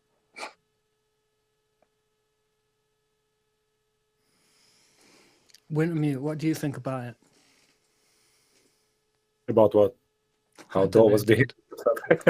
Yeah, what about that? Sure. No, I mean, look, in the list of whatever villains for this year, Dole is moving like further down and down. Like it's not that bad anymore, I guess, compared to like Alameda and Sweros, and yeah. What it's do you like think? Okay, he was a bit cocky, but A bit. whatever. Jim, what are your thoughts?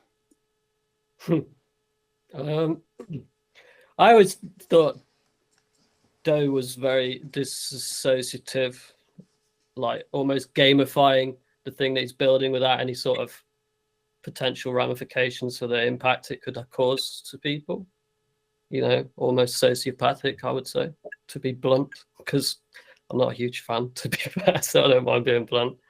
And as far as dynamics of the whole thing, like I don't think you can model something that has consistent sort of influx of demand. Like that's why we have recessions, because you can't, it's unsustainable model to have need constant demand in order to keep something afloat, so it's kind of a foolish endeavor in the first place, in my opinion.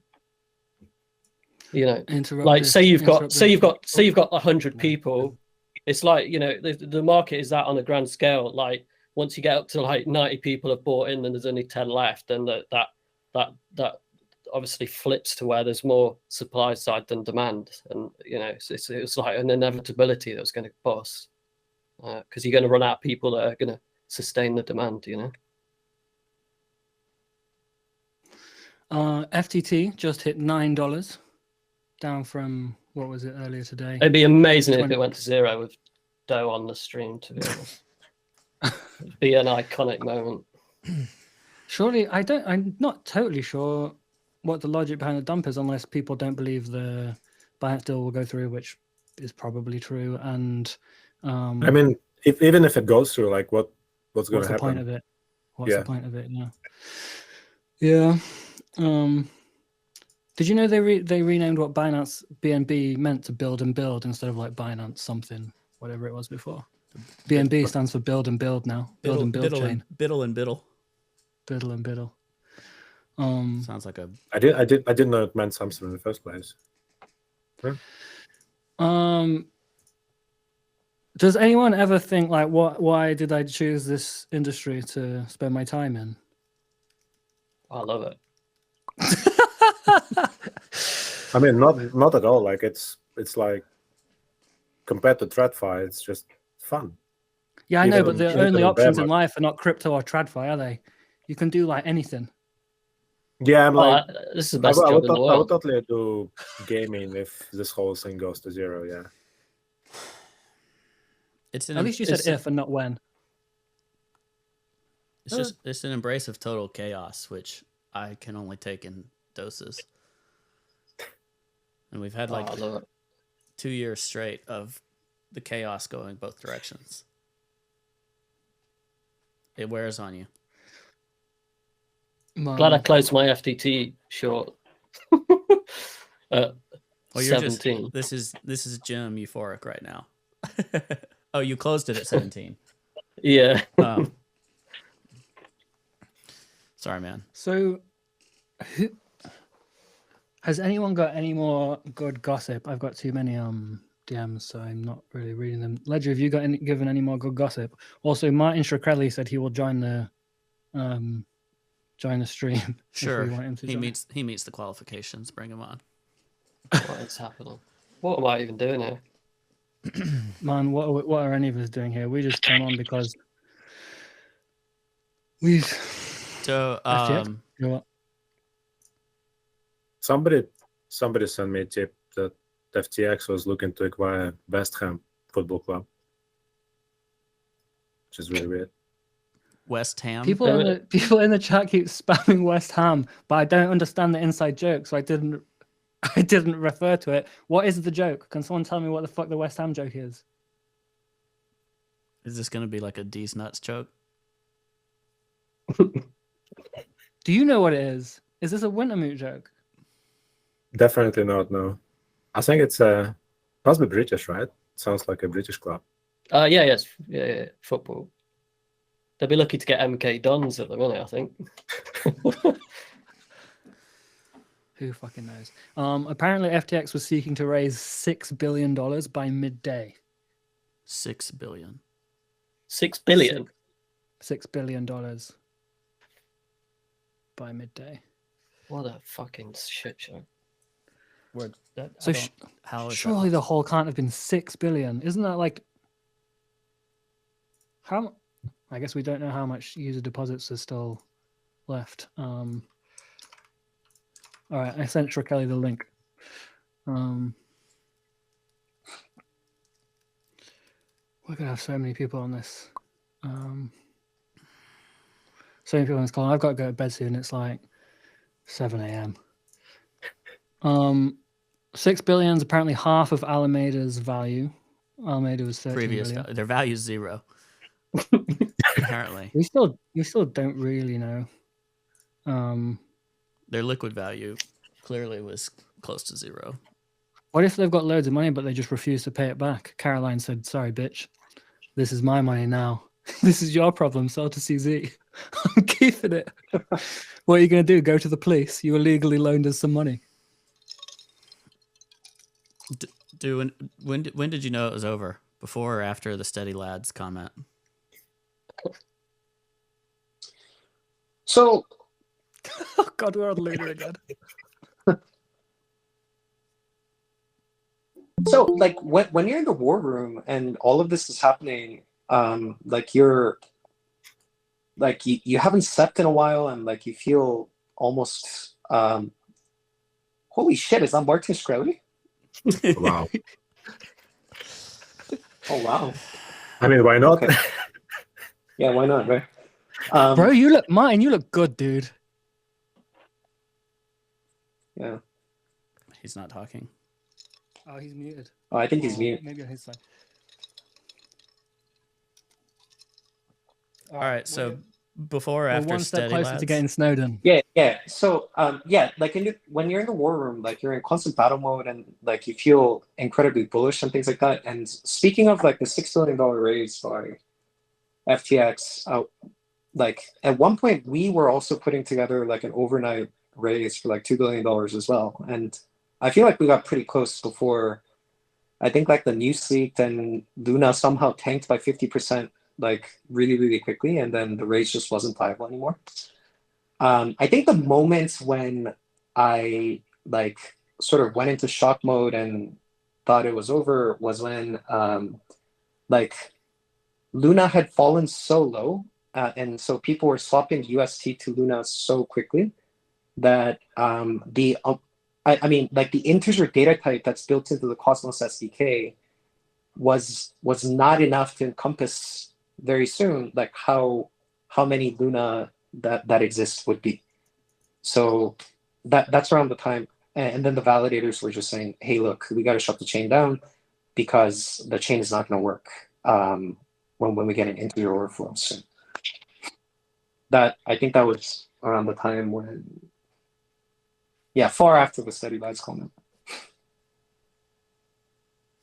So, Martin, Hey, welcome. What's your take on the FTX blow up? Did you know it was happening? Are you shocked?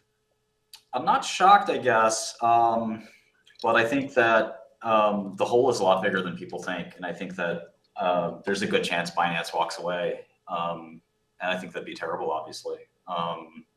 But I hope I mean, it was really reckless for FTX to like lead deals in Aptos and Sui and like, you know, banks, there's a reason banks don't do that, right? Like Goldman Sachs and, you know, doesn't sit there and say, let's take all our, you know, rehypothecated money and put it into liquid stuff.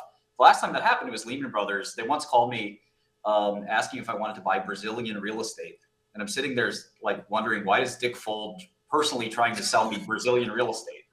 You know, when stuff like that starts happening, you know, it's a disaster. So it's really funny that you can go from being the bailout giver to the bailout, you know, recipient in like a matter of a few months. So it's such a crazy thing. I mean, there's no words for it really. I mean, it's so wild, but it's good to be here. And hey, Doe, I just wanted to let you know, jail's not that bad. It sucks, but it's not the worst thing ever, you know. So don't fret if that. I hope it doesn't happen, but if it does happen, it's not that bad. Good to know. I mean, you haven't been to South Korea, Vanzo. Oh my god. So, man, what? Why? Martin, why? Like, why do you even get in crypto? It's like you haven't had enough drama and ridiculous shit in your life, and then you get into crypto. I mean, I've been around the hoop for a while, just quietly. I mean, you can't make too much noise while you're in prison. I started in around 2014. So I've been sort of like shadow. You know, I know Cobie knows one of my friends that is in the space as well. And like he and I have been doing this stuff for a while. Can't say that, you know, it's a fascinating space. I love software too, so I do a little software. I've been doing software since I was a kid. I write software. I make software. I have a couple software companies, so it's a really nice tool set. But I don't pray to the like DeFi gods every day. And like I think that crypto will change some things. It won't change a lot of other things. And you can see after today that you could imagine like if an entire banking system got drunk or high or something, this is like how it would operate, right? Like you have real adults in the room, you know, in real banking, and maybe that's because of regulators and maybe it's not. But like JP Morgan, say what you will, I hate them. But like at the end of the day, they at least are somewhat adult-like in how they, you know, sort of do their things. And maybe it's easy to say that today when in 2008, you could have said that about Lehman or Bear Stearns or Merrill Lynch. But, this reckoning hopefully will teach people. And again, the biggest problem is we don't know what Binance's balance sheet is. Like, well, why are we trusting these guys? Who the fuck knows what they got, And it's a CCP appendage. So at the end of the day, like, this is all now like devolving into a lack of transparency. So I don't know what'll happen, but I hope.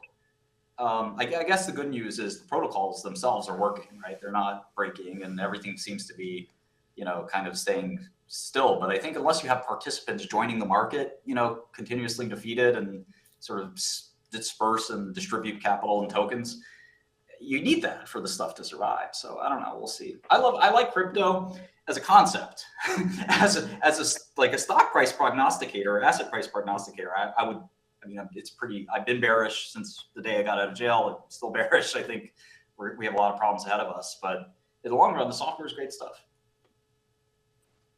So do you think FTX and 3AC and etc. are actually bullish DeFi? That's a tough one, right? It depends on what you look at. Like, you have to separate usage and value. From a usage perspective, you could argue that this is actually kind of, all working out pretty well. From a value perspective and like a governance perspective, you have this stuff's a big problem, I think. You're sort of seeing that, there is no honest actor in crypto. Every time we sort of pull the mask off somebody, there's another mask to pull off and another mask to pull off. Is Binance going to be, bailed out in 6 months? That's the big problem. They need to show a balance sheet. When you put your money in interactive brokers or whatever, like, I don't know about you, but I look at the balance sheet and I say, yeah, it looks like they're solvent. Like, I want to know, what I'm putting my money into, because the point of a bank is that they take your money, they make some loans, God forbid they make some investments in liquid securities, but they're definitely not supposed to take your money and invest in VC stuff. I think that's, kind of outlandish. So we don't know what Binance has done or hasn't done. And it seems like he's a rational actor, but just because somebody's Twitter persona is rational doesn't mean that, their balance sheet is solid, right? You can sort of trust Jamie Dimon in a way. I don't, but people do because they think he's a good steward of capital. So is CZ the best steward of capital? I don't know. You guys would know better than me. I don't know. I lived through CZ's villain arc, and it was a while ago. Maybe he's just got better at hiding it. Who knows? According to Wikipedia, federal prosecutors once said you engaged in multiple schemes to ensnare investors through a web of lies and deceit. Do you see behavior in the market today that makes that feel familiar to you, that you would not be surprised if similar activities were occurring amongst the drama that we see? Well, I take deep, sort of offense to that, as you know, not you personally, but the so-called prosecutors. I mean, I was acquitted of most of my charges. All my investors made 3 to 5 times their money. So, in terms of deceit, a lot of people ask me if they could be deceived more, Daddy, because I was a pretty good investor for their portfolios. But regardless, I would say that clearly there's a lot of sort of money grabbing and kind of lies and deceit out there. I mean, I think that the saddest thing to me is kind of like the protocol violations when somebody can like sort of grab a bunch of money from a protocol. I think the code is law thing versus kind of the law is law. It's pretty hard to sort of determine. It's really fascinating to watch, right? It's sort of like a pseudo legal bank robbery. I find it really fascinating, but I don't know exactly how to answer the question. I mean, I certainly know fraud when I see it. I used to be, or arguably still am, a good short seller where I'd find fraud and reveal it. And there's been a lot of notable trades I've done over the years that you can look up. But so I think that there are more sort of zeros coming. I mean, I was just on a podcast, as soon as this was breaking, talking about FTT being the zero, but I think there are other ones. In fact, I think most cryptos will eventually go to zero, but there'll be a handful of winners, just like the internet. Where the internet's landscape in 98, 99, 2000, 2002, 2004 was basically the same exact thing what we're seeing in crypto now. There's a lot of excitement about this new technology. Thousands of companies, entities, tokens, whatever, sprout up to take advantage of it. 5 to 10 kind of survive. And I think that's probably what's going to happen here. You mentioned, you think FTX was probably putting customer funds into like locked investments, basically. Why do you think they did it? Do you think they're just trying to milk an extra like multiple out of the deposits. Like exchanges fucking print money. It seems like you can just run a big exchange and live a happy life. Why coin flip it for a double, basically? It's a really good question. In fact, if you look at what happened to Lehman and those companies, like that's exactly the question everybody asked. Like, just be a fucking bank, you know, or let's make some mortgage loans, right? And there's this pernicious chase of yield without understanding that you're chasing risk too. So I think it's just greed and, you know, the desire to be big and be successful and be ambitious. And didn't they say it in the Super Bowl commercial what it is, right? Go bold, or, you know, fortune favors the bold. Apparently not.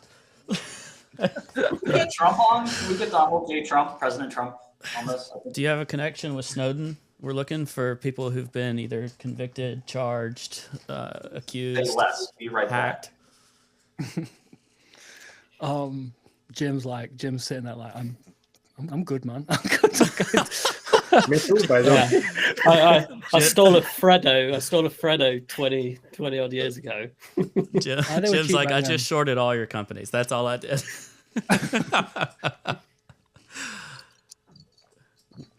Man, I still feel a little bit like it's like SBF might just tweet his account got hacked or something and it's not real. Yeah. He seems literally too smart for this. 24 hours ago he was saying FTX is fine. Yeah. I wonder if he didn't know. Like if there was like how can he not know? No, if it was I don't know. If the FTX was trading user funds and stocks thing was true, then he had to know. But if it's like purely Alameda and he's got the wall supposedly between himself and Alameda, maybe that made it easy to ignore. But then still FTX would lend to Alameda, right? Yeah, but if they felt like, okay, we can recall these funds or whatever, or maybe it was just like, okay, if 70% of funds get withdrawn, then we hit a crunch period. You know, some number that seemed catastrophic and impossible. Yeah, but like FTX had like they raised like $2 billion, and they made some money as well, I think, from user fees. So safe to assume that like maybe 2.5. Okay, let's say 2 after all this like stadium spend. Like Alameda should have borrowed like $5 billion for them to be $3 billion in the hole. That's a lot. Okay, this is getting depressing. I gotta go, guys. Oh, Bye, Do Kwon. thank you for joining us.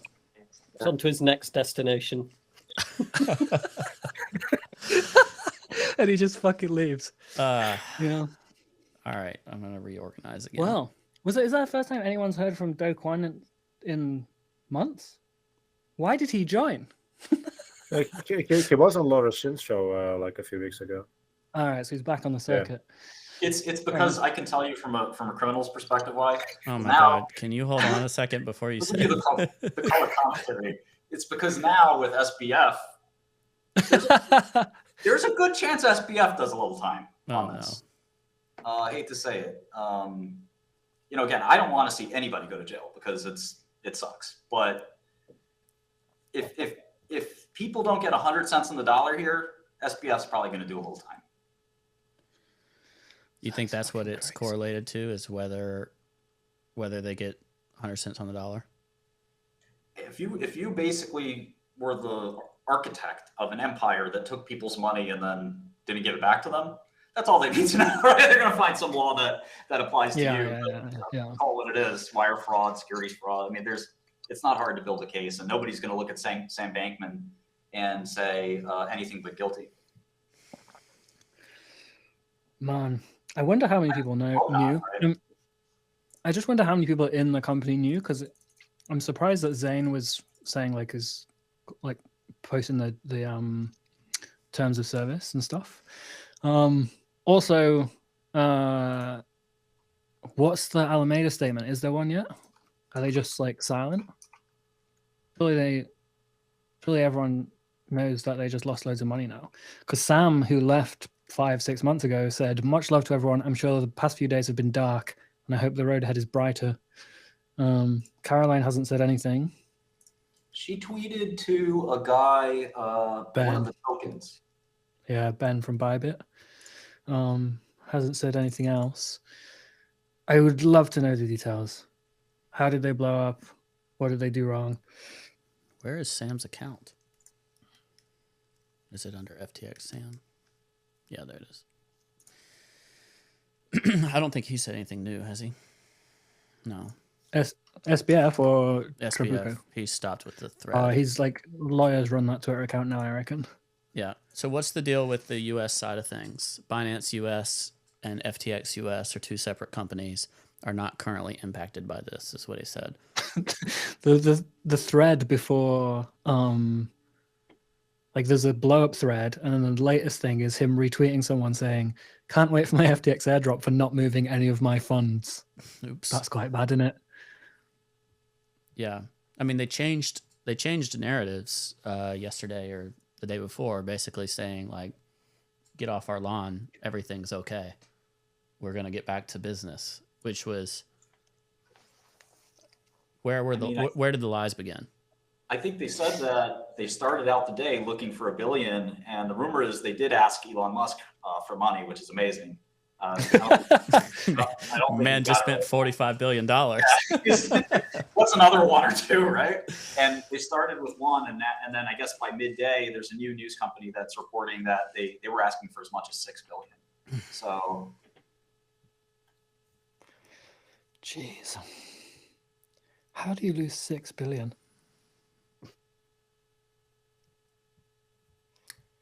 I'm at a loss today. Yeah, me too, man.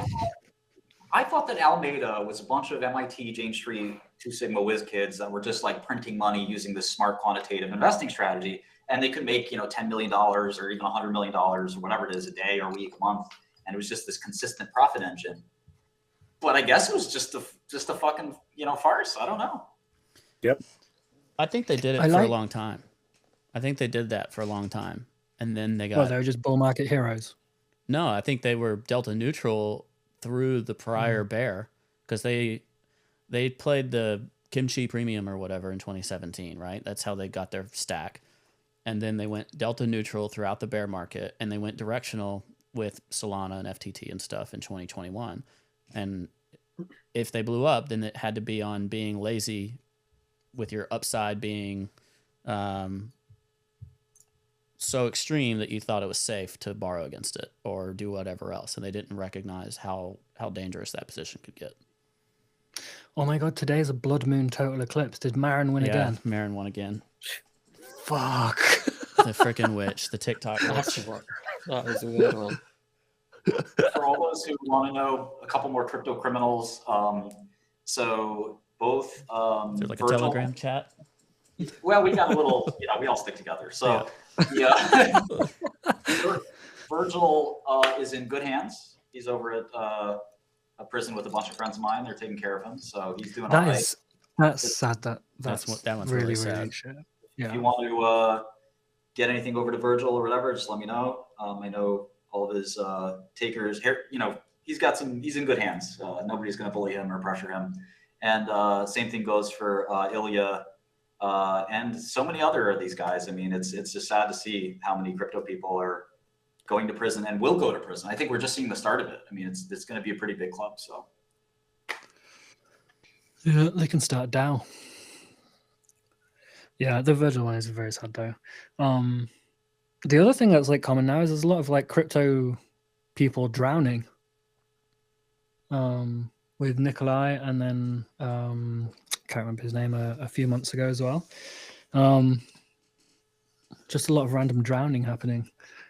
Yeah, a few longs drowning today as well. Martin, what do you think about the big state stuff, the coordinated prosecutions or the attempts to squash movements via law enforcement or whatever other kind of quasi-conspiratorial stuff that people could dream up? I was never much of a conspiracy theorist, and I'm still not, but I would say that government, which is, there is no one government, there are sort of elements and factions within government. They definitely will use the law as a cudgel to sort of squash or to send messages and things like that. And so far, they've been actually pretty hands-off on crypto, I would say, going after only the very worst actors. But it wouldn't be hard for them to prosecute whoever they want, whenever they want, and they get guilty verdicts. 98, 99% prosecutions end up in guilty verdicts. We have the same track record as totalitarian countries, and we prosecute 4 times as many people per capita than any other country. And I think there's been a racial disparity in inequality of prisoners. When I went there, it was almost all minorities. And there's a deep interest in sort of diversifying the prison population.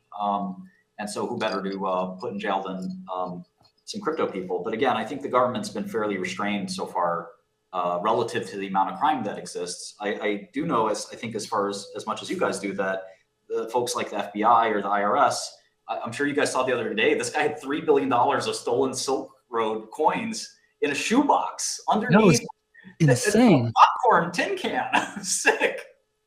Yeah, he stole 50,000 Bitcoin from Silk Road like 10 years ago. Yeah. And just chilled, like didn't change his life, just hit it. Well, he converted his BCH airdrop for 3,500 more Bitcoin. So he's also a maxi. So so he like also pulled off a great trade. What legend. Yeah. So where did he make that trade though? What exchange did he use? I don't know. Don't ask these questions, Cobie. Yeah. It was FTX. FTX didn't exist, but it was FTX. But the feds added 53,500 Bitcoin plus. I guess he forfeited another 1,000 Bitcoin worth ish. So I was in prison, sitting on a prison toilet with my contraband cell phone at 3 a.m. and I was doing the blockchain sort of analysis, putting different private public keys into an Excel file. I was just tracking, different. I was trying to make a rainbow table for what it's worth, but the second biggest wallet in the entire Bitcoin ecosystem is the Dutch wallet, the Bitfinex hack, and that's quite a lot of Bitcoin. Now you add this, the biggest owner of Bitcoin, Binance is number 1, is now the U.S. government by wallets. It's like, really oh funny. my God, don't they have like 200? Made me realize who else I can invite. I can invite Razzle Khan. Raz. See how she's doing. Just messaged me saying, "Did you ghost me?" Well, that was actually about 12 hours ago. The I haven't replied to it. Do you want to? The government has 200,000 Bitcoin now, right? Jesus. Well, they didn't sell their. I think they're smart because they sold the Silk Road at the bottom. So without that, they would have had more like 500,000, or even maybe over a million Bitcoin. So they were a bad seller at first. So they've learned their lesson. They're going to sort of VWAP out of this one slowly instead of just dumping it to Peter Thiel or something. I really hope Razzle Khan joins. She can do a rap for us. Razzle Khan's the female rapper that stole do y'all the know who Bitfinex she money is? allegedly. Okay, great. Oh, are you kidding? Oh my God. What is happening? What is happening right now? Is she I'm glad you were here for it all, Jim. Yeah, me too. Yeah, thanks for the invite. I think this one's gonna last. This episode has some zingers in it. Do you think we'll go until Arthur Hayes joins in 7 hours? Let's grab Elon too. Let's ask Elon how much does he own. Listen, we'll make it the last episode ever. Okay, get us Snowden and Musk, and we'll just stop. It's over. We'll come out with a new show. It's a very Kurt Cobain thing to do. You go out on top. I mean, you can't just drag out bad album after bad album. You throw out in utero and you're done. It's over. I got 2 questions for you, Martin. One, did you follow Cobie on Twitter when you were in jail? Yeah. And number 2, what's the avenue for getting the contraband funds in prison? How do they do it? Mostly butts. No, usually it's corrupt guards. This crazy guy from Seattle reached out to me, and he wants to sell me an early Nirvana tape nobody's heard. So I might have to go to Pleaser Down and see if they want to overpay for that. Throw in your counterparty under the bus there. They surely have no money left.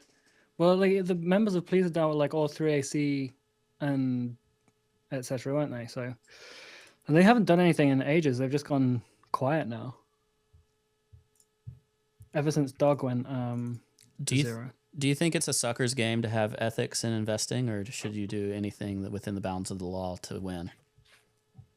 I personally think that there is ethics in investing, in that, for me at least, like, for example, I've never insider traded, even though I've had virtually, infinite number of opportunities to do so.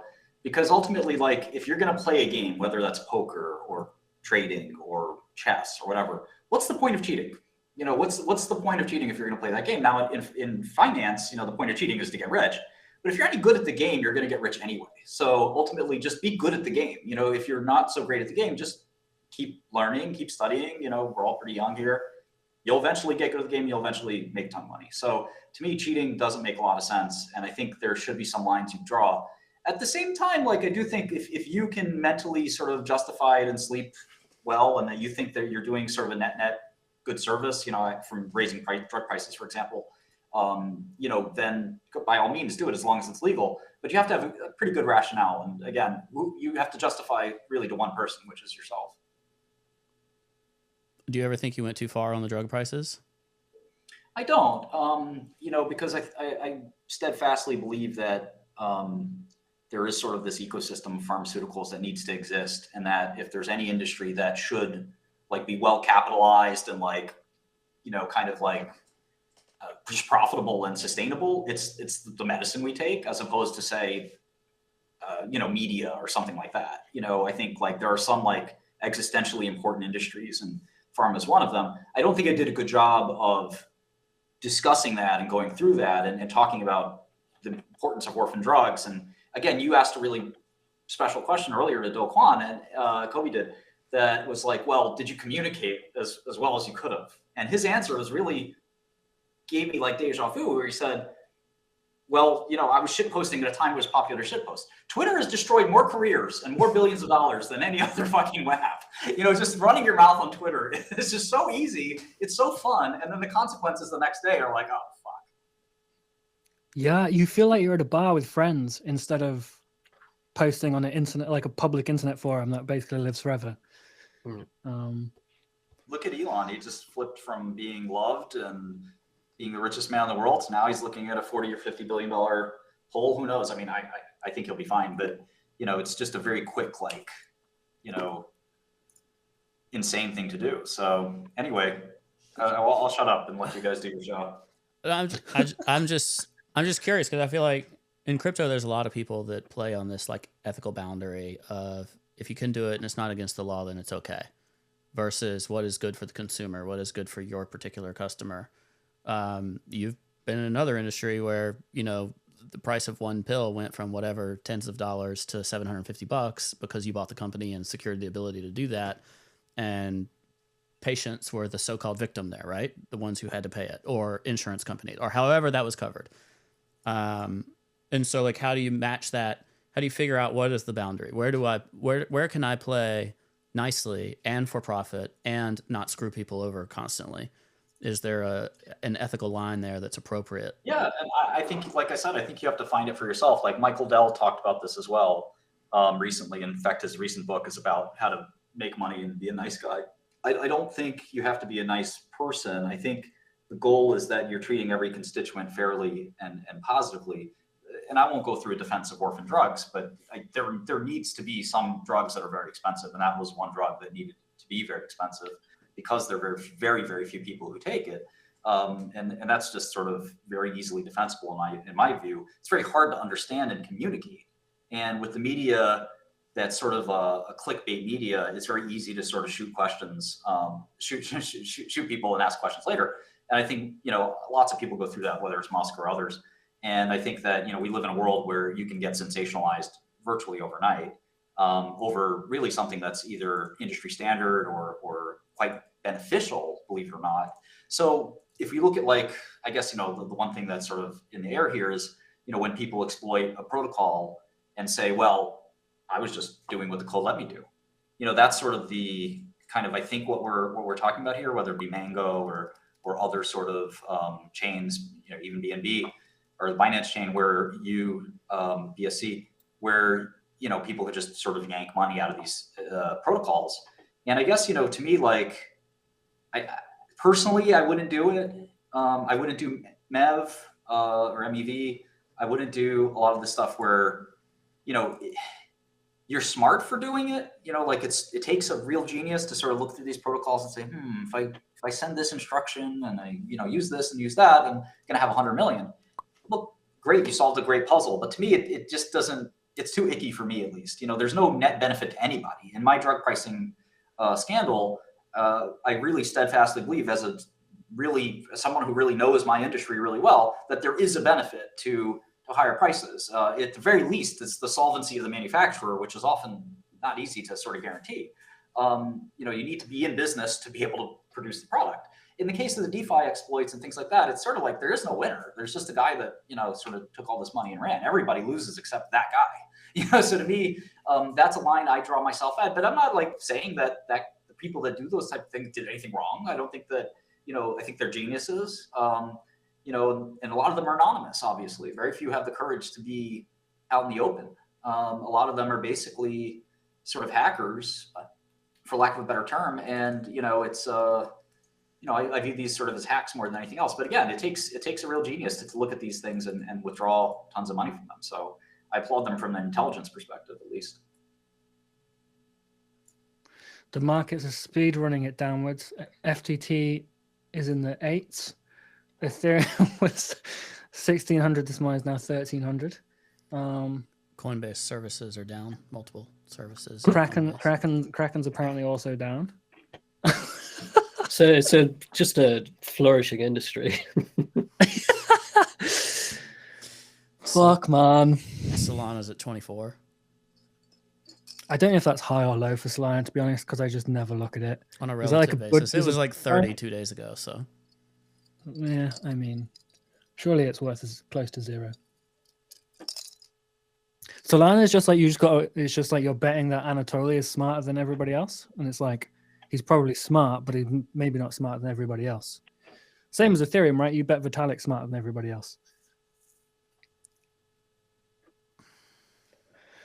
Man. What's the next shoe to drop? I mean, this is going to have additional consequences. There are counterparties to Alameda. There are counterparties to FTX. Who lent Alameda money? That's the question. Who lent? Yeah, I think you will see some centralized lenders potentially being held by this. The other big thing is every hedge fund that's marked FTX on their books at 20 billion is now marking it at zero. Yeah, apparently the acquisition price was $1. Is it ticked? A couple of people messaged me saying it was $1. Don't know if it's true. Well, if there's a multi-billion-dollar hole, that would make sense.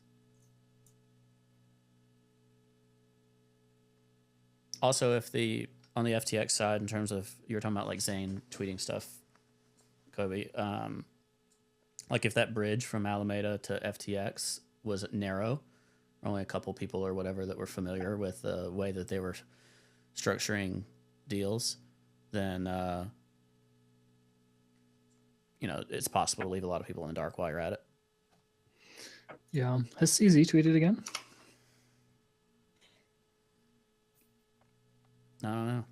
No. Crunchbase already has the FTX has been acquired by Binance. So just a list of the FTX investors. So they raised about $2 billion from the following investors who probably are having a bad day. Tiger Global, another bad. Tiger Global are so bad at crypto investing. Maybe investing in general, but they bought Serum. They bought like all these like high FDVs, like SAM coins, in January of this year for a 10% discount off spot. 10% discount is the worst. One of the worst crypto buys I've ever seen in my life, and they bought like huge size. They are so bad. I even messaged the CEO of like Tiger, but like, let me help you with this. You're doing it very wrong, and he just fucking ignored me. He read the messages and ignored me. I got an intro through someone. What a cunt. Chase? Some dude called John who runs a crypto thing. Oh, okay, yeah. So yeah, the list of casualties: Insight Partners, Lightspeed Ventures, Paradigm, IVP, Temasek, Blackstone, NEA, SoftBank, SteadView. These all did the Series C. I think the Series C valued them at like 15, 20 billion. Oh my god, Gainzy just joined. What the fuck? Yo. what is going on today? I'm watching FTT and I'm just using it as sentiment on FTX, and sentiment is not doing well. Everything is just speedrunning doom. No shit. Is anyone trading this? Like, Are you where do you even take profit? It just keeps going lower. take profit? That assumes you're on the right side of the trade.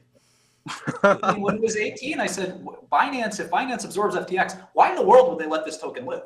I mean, they're just going to push everyone over to the BNB. I mean, why would you ever want this? I'm not sure why Binance would want to absorb them. I mean, you get free due diligence, so you get to look under the hood, and then you can just say no and everything dies. If they do that, that is, we'll have to It's do good another customer stream. acquisition. It could be just a good customer acquisition cost, right? For $1 plus some number of billions of dollars of debt, you get a huge number of customers, you get pretty good press. But yeah, you're right. It might be better off just letting it die. The only argument against is I don't think there's enough money with any amount of counterparties for CZ to even hedge all of his exposure. So either he has to get even more exposed, or I don't know. It gets ugly if FTX just unwinds everything. Like, we've already had one contagion, and FTX is probably bigger than 3AC. So Absolutely. Well, not probably. So then poorly. Evgeny, somebody brought up to me, and it was a good point. Alameda were big borrowers from Genesis. Barry's having a day. Yeah. What's your take on potential structural issues there? Yeah, kind of depends how much Genesis was able to recall, I guess. But yeah, like any lender to Alameda might be in huge trouble. Well, I would say might be making it too soft. I wonder if there was more of a TradFi player involved, someone like Blackstone or somebody who got lied to. Because is Genesis big enough to bolster a 20, 30, $40 billion aggregate balance sheet? I mean, it had to be somebody bigger than these dinky crypto players. I mean, who's got that kind of scratch? You need tens of billions, bro. Single digit billions. Not even in the game. Was Alameda borrowing tens of billions? There wasn't that much in the ecosystem. Like, if they were doing. Well, Caroline said that they had, that was a partial balance sheet, which obviously I don't think anybody believes her. But just the Alameda balance sheet said what, 10, 15 billion. So, 4 or 5 of it on the asset side of the ledger is FTT, which you can zero out. They kind of think they basically lied to their lender, or obfuscated that, hey, we have 15 billion in assets. We're Alameda, we're FTX. You guys heard of us? Lend us $5 billion at LIBOR +3 or something, and somebody bid. And that's what makes no sense, though. Like, why are you rubbing elbows with senators and congressmen when you're literally insolvent? Like, I don't know how CZ catalyzed the bank run. I mean, the figure they're giving is $6 billion of outflows from FTX that they couldn't cover. But even then, something just doesn't add up. Like, clearly Sam didn't see any of this coming. I feel like Sam didn't know, or else he was basically the dumbest player at the table. Well, maybe he didn't want to know because he fired his risk guy, or the risk guy left. But how could you get to that point? I don't understand how that's possible.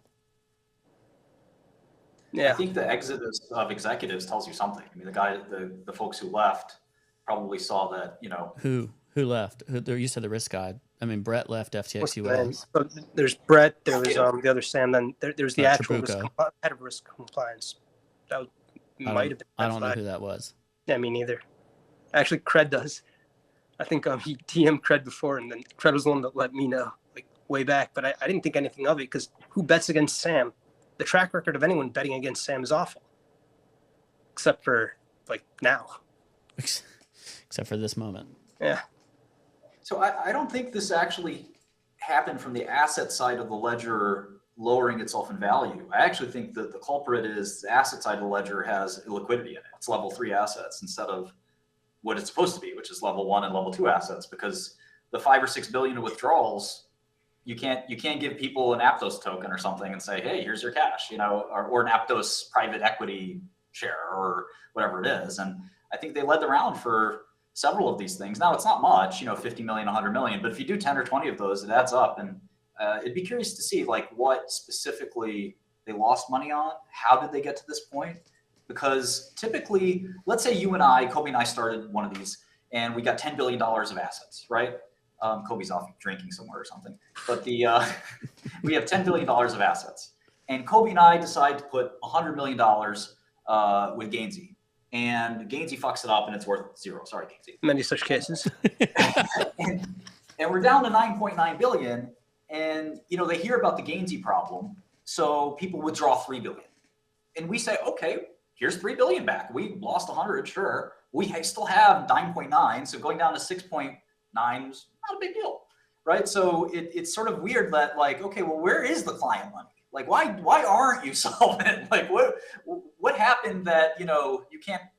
Like, where it just doesn't add up. Like, nothing happened in the crypto ecosystem where like a token went down 90%, so they were caught and there was a contagion. They're not telling the truth about what happened, and I think that's the big question: is why are they insolvent now? Why can't they just honor the redemptions? FTT at 6. Yeah, I just saw like all of my private discords, they're blowing up with FTT's value, and every time it's like lower. This is unreal. My God. All right, Cobie, got to run. Thanks a lot for inviting me. Dude. Ciao. Please don't blow up next. Love you. All right. If Wintermute blows up, the curse is real. If Wintermute is like, if Wintermute is wrecked next, it's. There's enough liquidity issues without that. How many lenders are left? Blackstone. How do you reckon Jump is doing? They gotta be pissed. Not well. Do you reckon they're fucked, or do you reckon they're just like have infinite money? I might have some new numbers to share in a minute. I'll let you know. I'm getting more leaks? Yeah. All right. GBTC is making new lows. How are they going to get that ETF approved? Someone just made a secret chat with me on Telegram, like a secret chat, and then they sent me this message: has Gainzy got frosted tips, or is he just going grey? No, there's no frosted tips. I opened that, being like, "Oh, this is going to be a fucking some gossip." I think it's just probably because false, his eyebrows are so dark; they're like a black hole. That the brown hair just Thanks, looks Ledger. lighter. You're looking good, man. It just looks like you're Sharp. going grey. All right. Might be a wig. In February, Alameda's head of lending, Richard Chang, claimed a $10 to $15 billion total borrow book to someone that I'm talking to directly, Richard_FTX. So in February, their total borrow was somewhere between 10 and 15 billion. Wait, whose was? Alameda's head of lending. So Alameda's total borrow book was likely 10 to 15 billion, at least quoted from apparently Richard Chang to this person that's telling me this, and now the account's been deleted. Richard Chang. So that comports with the report that came out, the leak. But the problem to me is the asset side of the ledger had $5 billion FTT, totally worthless, right? $1 billion or $2 of Solana, sold all that off. Not a lot else. So how did they get 10 to 15 billion? Who would lend them money, without collateral, without anything? I think there was this implicit FTX guarantee.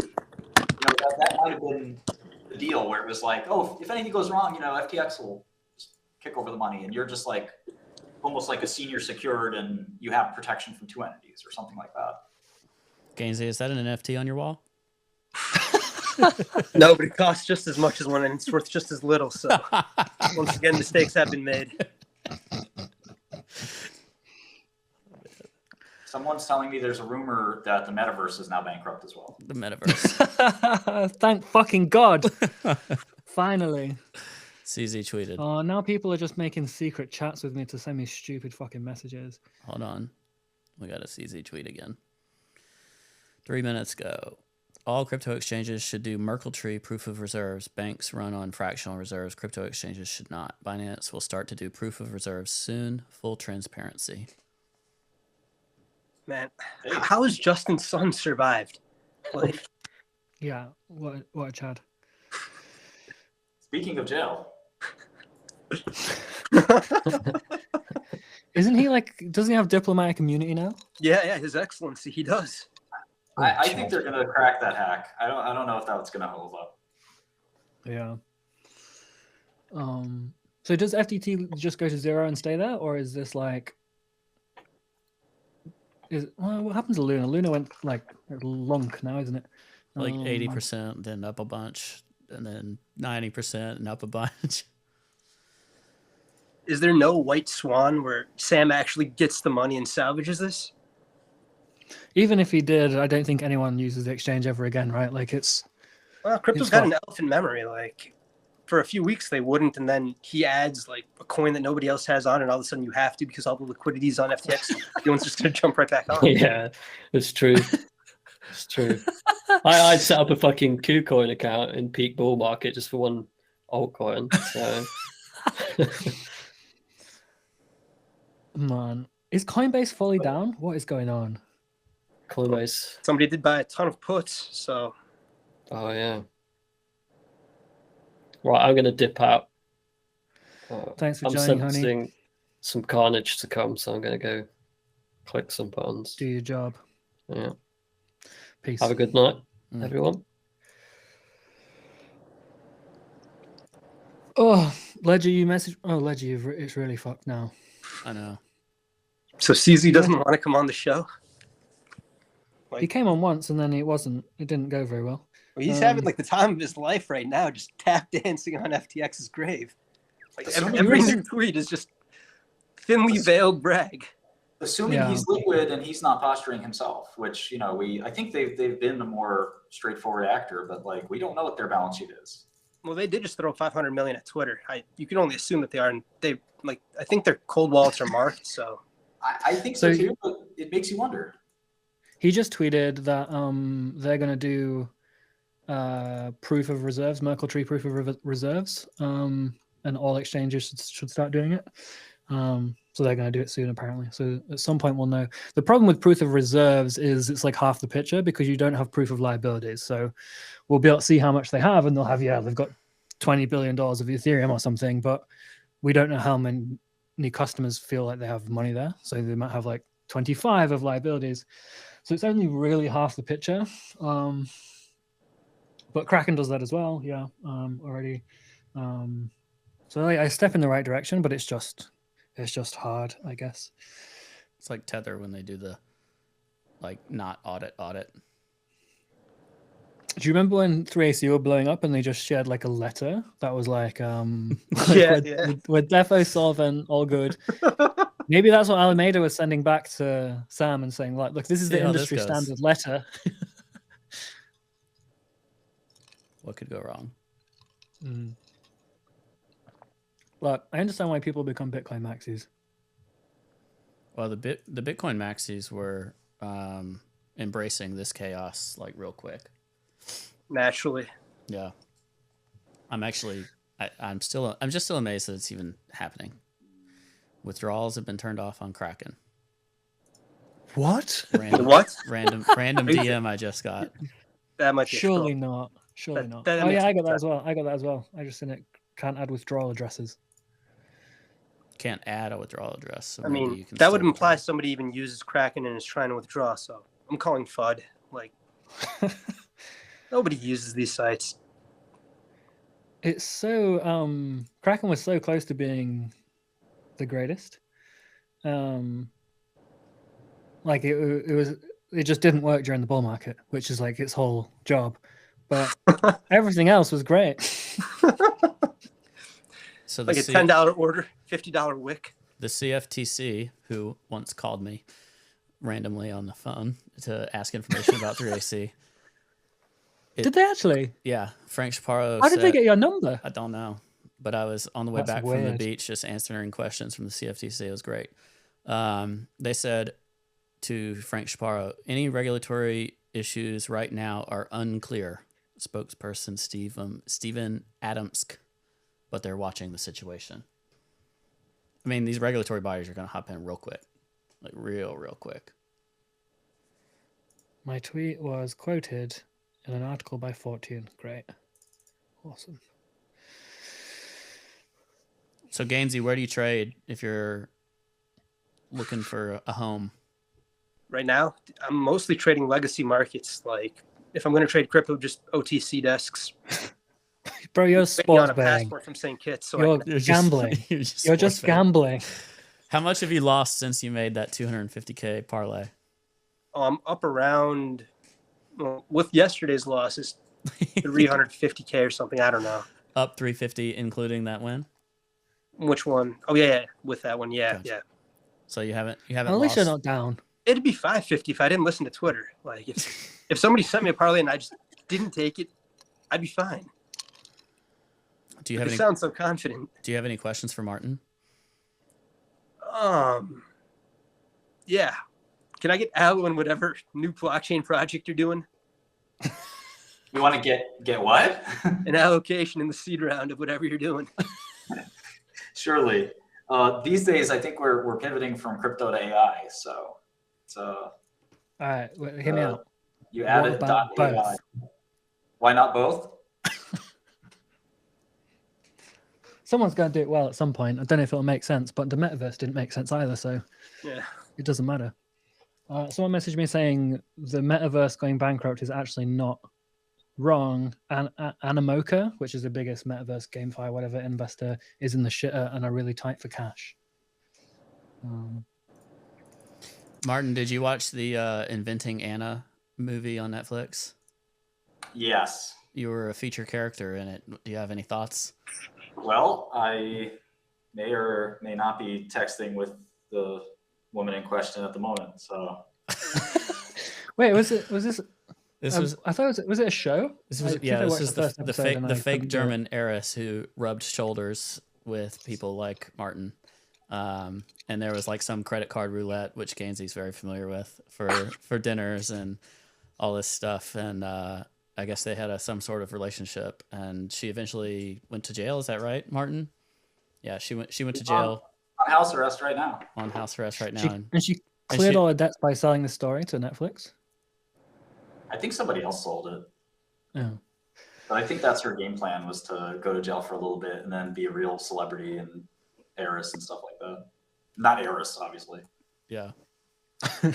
What was she? How did the movie do? Was the movie a decent portrayal? I swear it was a TV series. Yeah, maybe it was a TV series, not a movie. Whatever. It was a TV series. I didn't watch it, but I'm texting her right now to watch this ASAP. So you want her to come on? Is she into crypto? She probably has an NFT collection. She doesn't yet. Flood is actually asking a really good question, which is, who is FTX's auditor?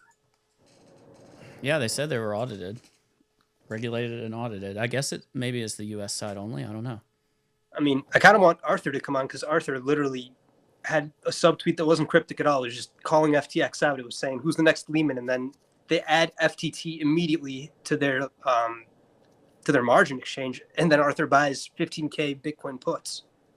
Like, he clearly smelled blood early, went for the throat, and then was right. But what tipped him off? He's coming on in 7 hours. But Kraken released a proof of reserves yesterday. They just have a technical issue related to withdrawals, but they have proof of reserves already published at kraken.com/proof of reserves. The technical issue? They don't have the money. The auditor was Alameda Accounting. Yeah, Kraken Insider's telling me that they have no liquidity problems. Okay. Their website's just down, which is like what everyone expects from Kraken. I have some inside baseball on there, but what I'll say is that I don't know how to put this without violating confidences. When you borrow money against your business, like, a lot of lenders are not going to be lending to you at LIBOR or L or whatever they do now. I know LIBOR is before I was in jail. LIBOR plus 100 or 200. If you're a crypto exchange, you're paying LIBOR plus 10, which right now is like a 16% interest rate.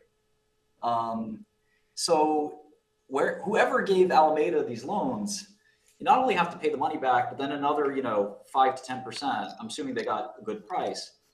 it still mystifies me as to why can't they meet withdrawals? Where's the hole in this balance sheet? Where'd it go? Was it compensation? Could it be that, you know, some of this money's missing and in Alameda, or maybe even Sam's hands? Yeah, I want to know that, and I want to know when Sam Trabs knew, if he knew. But surely he must have done, right? Like, surely they didn't start loaning out all the assets like in the last 5 months and create a massive hole instantly. Maybe they did. Who knows? Someone messaged me saying, "Ask him about Jim Cramer. He used to work with him." I don't know if this is for Gainzy or Martin or Ledger. Did any of you used to work with Jim Cramer? I did, yeah. I worked for Jim for it's my first job. I was 17. Really smart guy, but you know, not. He's sort of been retired for a long time. He was actually one of the best traders on Wall Street. So I don't know, like people make fun of his trades or whatever, but Well, his TV stuff's an act. Then we have a new it's mostly an act. New character on screen now. Brought to you by Dudester. It's a rendering of Gainzy's new tips on the hair there. Cramer would yell at you. Like Cramer used to throw water bottles at me. Like he'd yell at you if you lost like $100 grand. He'd fucking flip out. We had a $300 or $400 million fund. So the guy was just like, you wouldn't want anybody else managing your money. Ever since he retired, this was 20 years ago, you know, whatever. He's just all talk on TV. But yeah, so message from Kraken. Holy fuck. FTT still down. It's full body, no wick, just down. Yeah, it's in the 5s now. My God. You know, Jim Cramer is 5'6". Like even Gainzy's taller than him. I'm taller than you. No, you're not. Everyone's taller than Ledger. Cobie took a picture and just subtly went from one side of me to the other and got like became 6'3" in the process. I went to your small side. You did. It's okay. I don't mind. I can go one message from a rival is, you know, this is like classic Icarus moment where SBF starts playing with the customer funds because he's smarter than everybody and he knows how to do it just right, where he can play with the customer funds. They'll be right back before anybody knows it, and he'll just make a bunch of quick money over here, and then before you know it, it's, you know, he violated that trust. And I think there are other exchanges that aren't doing that. They're happy to make money on fees. Obviously, that's been a tough road to hoe if you're a Coinbase or anybody else for that matter. So it's gotten harder and harder to make money on fees. So why not dip into the cookie jar and play with that money? Someone just sent me a screenshot of their FTX balance, which has got negative, an extremely large number in it, which I'm guessing is either liquidated and not like repaid, like liquidated and slipped badly, or they withdrew somehow more than they have.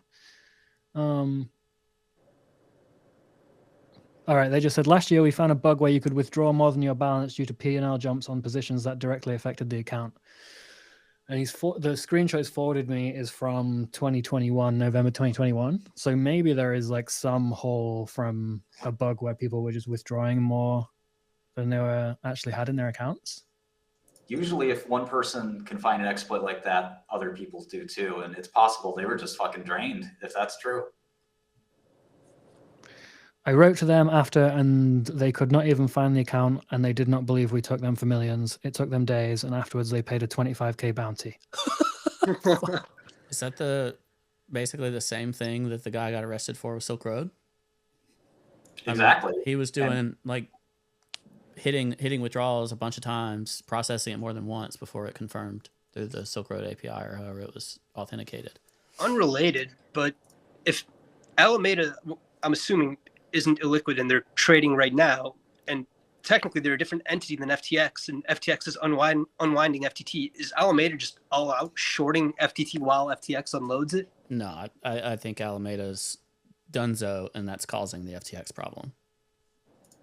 If you have any capital at all, like literally any, and you know for a fact something's going to nuke because you're the one unloading it, wouldn't you still just match? They're long $5 billion worth. They can, right? I'm just trying to think of like there's no buyer out here. Apparently, there's markets on FTX accounts now. Like what's the EV on one FTX dollar? I would pay 50 cents. Yeah, apparently there's markets for it.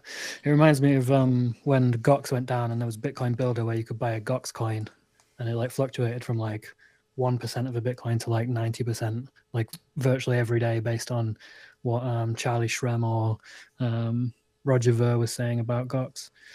Charlie Shrem. Last time I heard from him, he was shilling me Voyager. Man.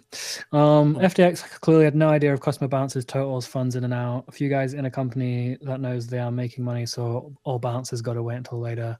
It was obvious their internal balance systems were a big clusterfuck. Who knows? Who knows? To be honest, someone could just DM me some total lie that sounds sort of plausible, and I'd read it out. So. Who fucking knows? Bob Vulgaris said earlier, I know someone who's interested in selling his FTX balance at 93 cents on the dollar. So that sounds expensive now. Bargain. Sorry, say that again. Bob Vulgaris has someone interested in selling their FTX balance at 93 cents on the dollar. So they're giving a 7% discount on their FTX balance. No way. Yeah. That's a sucker. Yeah, we're looking at 93 cents. God bless. Bankman will sell you a lot more than that for 93 cents. Jesus, Loops is killing me. Why does Gainzy look like a 50-year-old man and a 15-year-old girl at the same time? About to turn my video off. Get used to it, buddy. I got no response for that one. Gainzy, are you going back to Dubai for boxing? No. Not this time. It costs like $30K to get a first-class flight. Nah. Can't be bothered to fly anything but first class. Well, it's like 1 million hours, and if you don't have a bed, you're stuck like in one of those uncomfortable chairs. So, like a normal person on an airplane. Sorry, that's so painful for you. Not gonna go support Bags though. Of course. Well, no, he's fighting my other friend. Supporting them both, but. Oh yeah, that's true. Wait, who's he still fighting? hope it ends in a knockout. Who's gonna win in a knockout? No idea. I just hope it ends in a knockout. I hope it's gotcha. both people hands down just swinging. Nice. Who's he fighting? Eric. Who's Eric? Eric Velli. Like crypto lawyer. A crypto lawyer? Well, he is a lawyer in crypto. He's not a crypto lawyer. Oh. Might have accidentally combined the two. Oh, okay. All right. I've got to go to bed. Ledger, will you be up in 7 hours-ish for Arthur Hayes? I don't know what time it is where you are. Yeah. Sweet. Thanks all for being here. Thanks for joining us, Martin. Wait, you got to do the. Can you do the FTX sponsorship advert outro? It's the perfect way to end this episode. Is to do the sponsored by FTX. I gotta. Do you have it? I don't know if I have it. Thank you so much for joining us here on Up Only TV. Please use FTX services for all of your crypto needs. Bye everyone. I'm going to bed. Bye bye. We'll see you later. I'm just gonna hop over here. uponly.tv/FTX. You know, they just gave us QR code the other day for like what we could use for people to sign up and use their affiliate registrations. Oops. All right, off the air. Bye bye.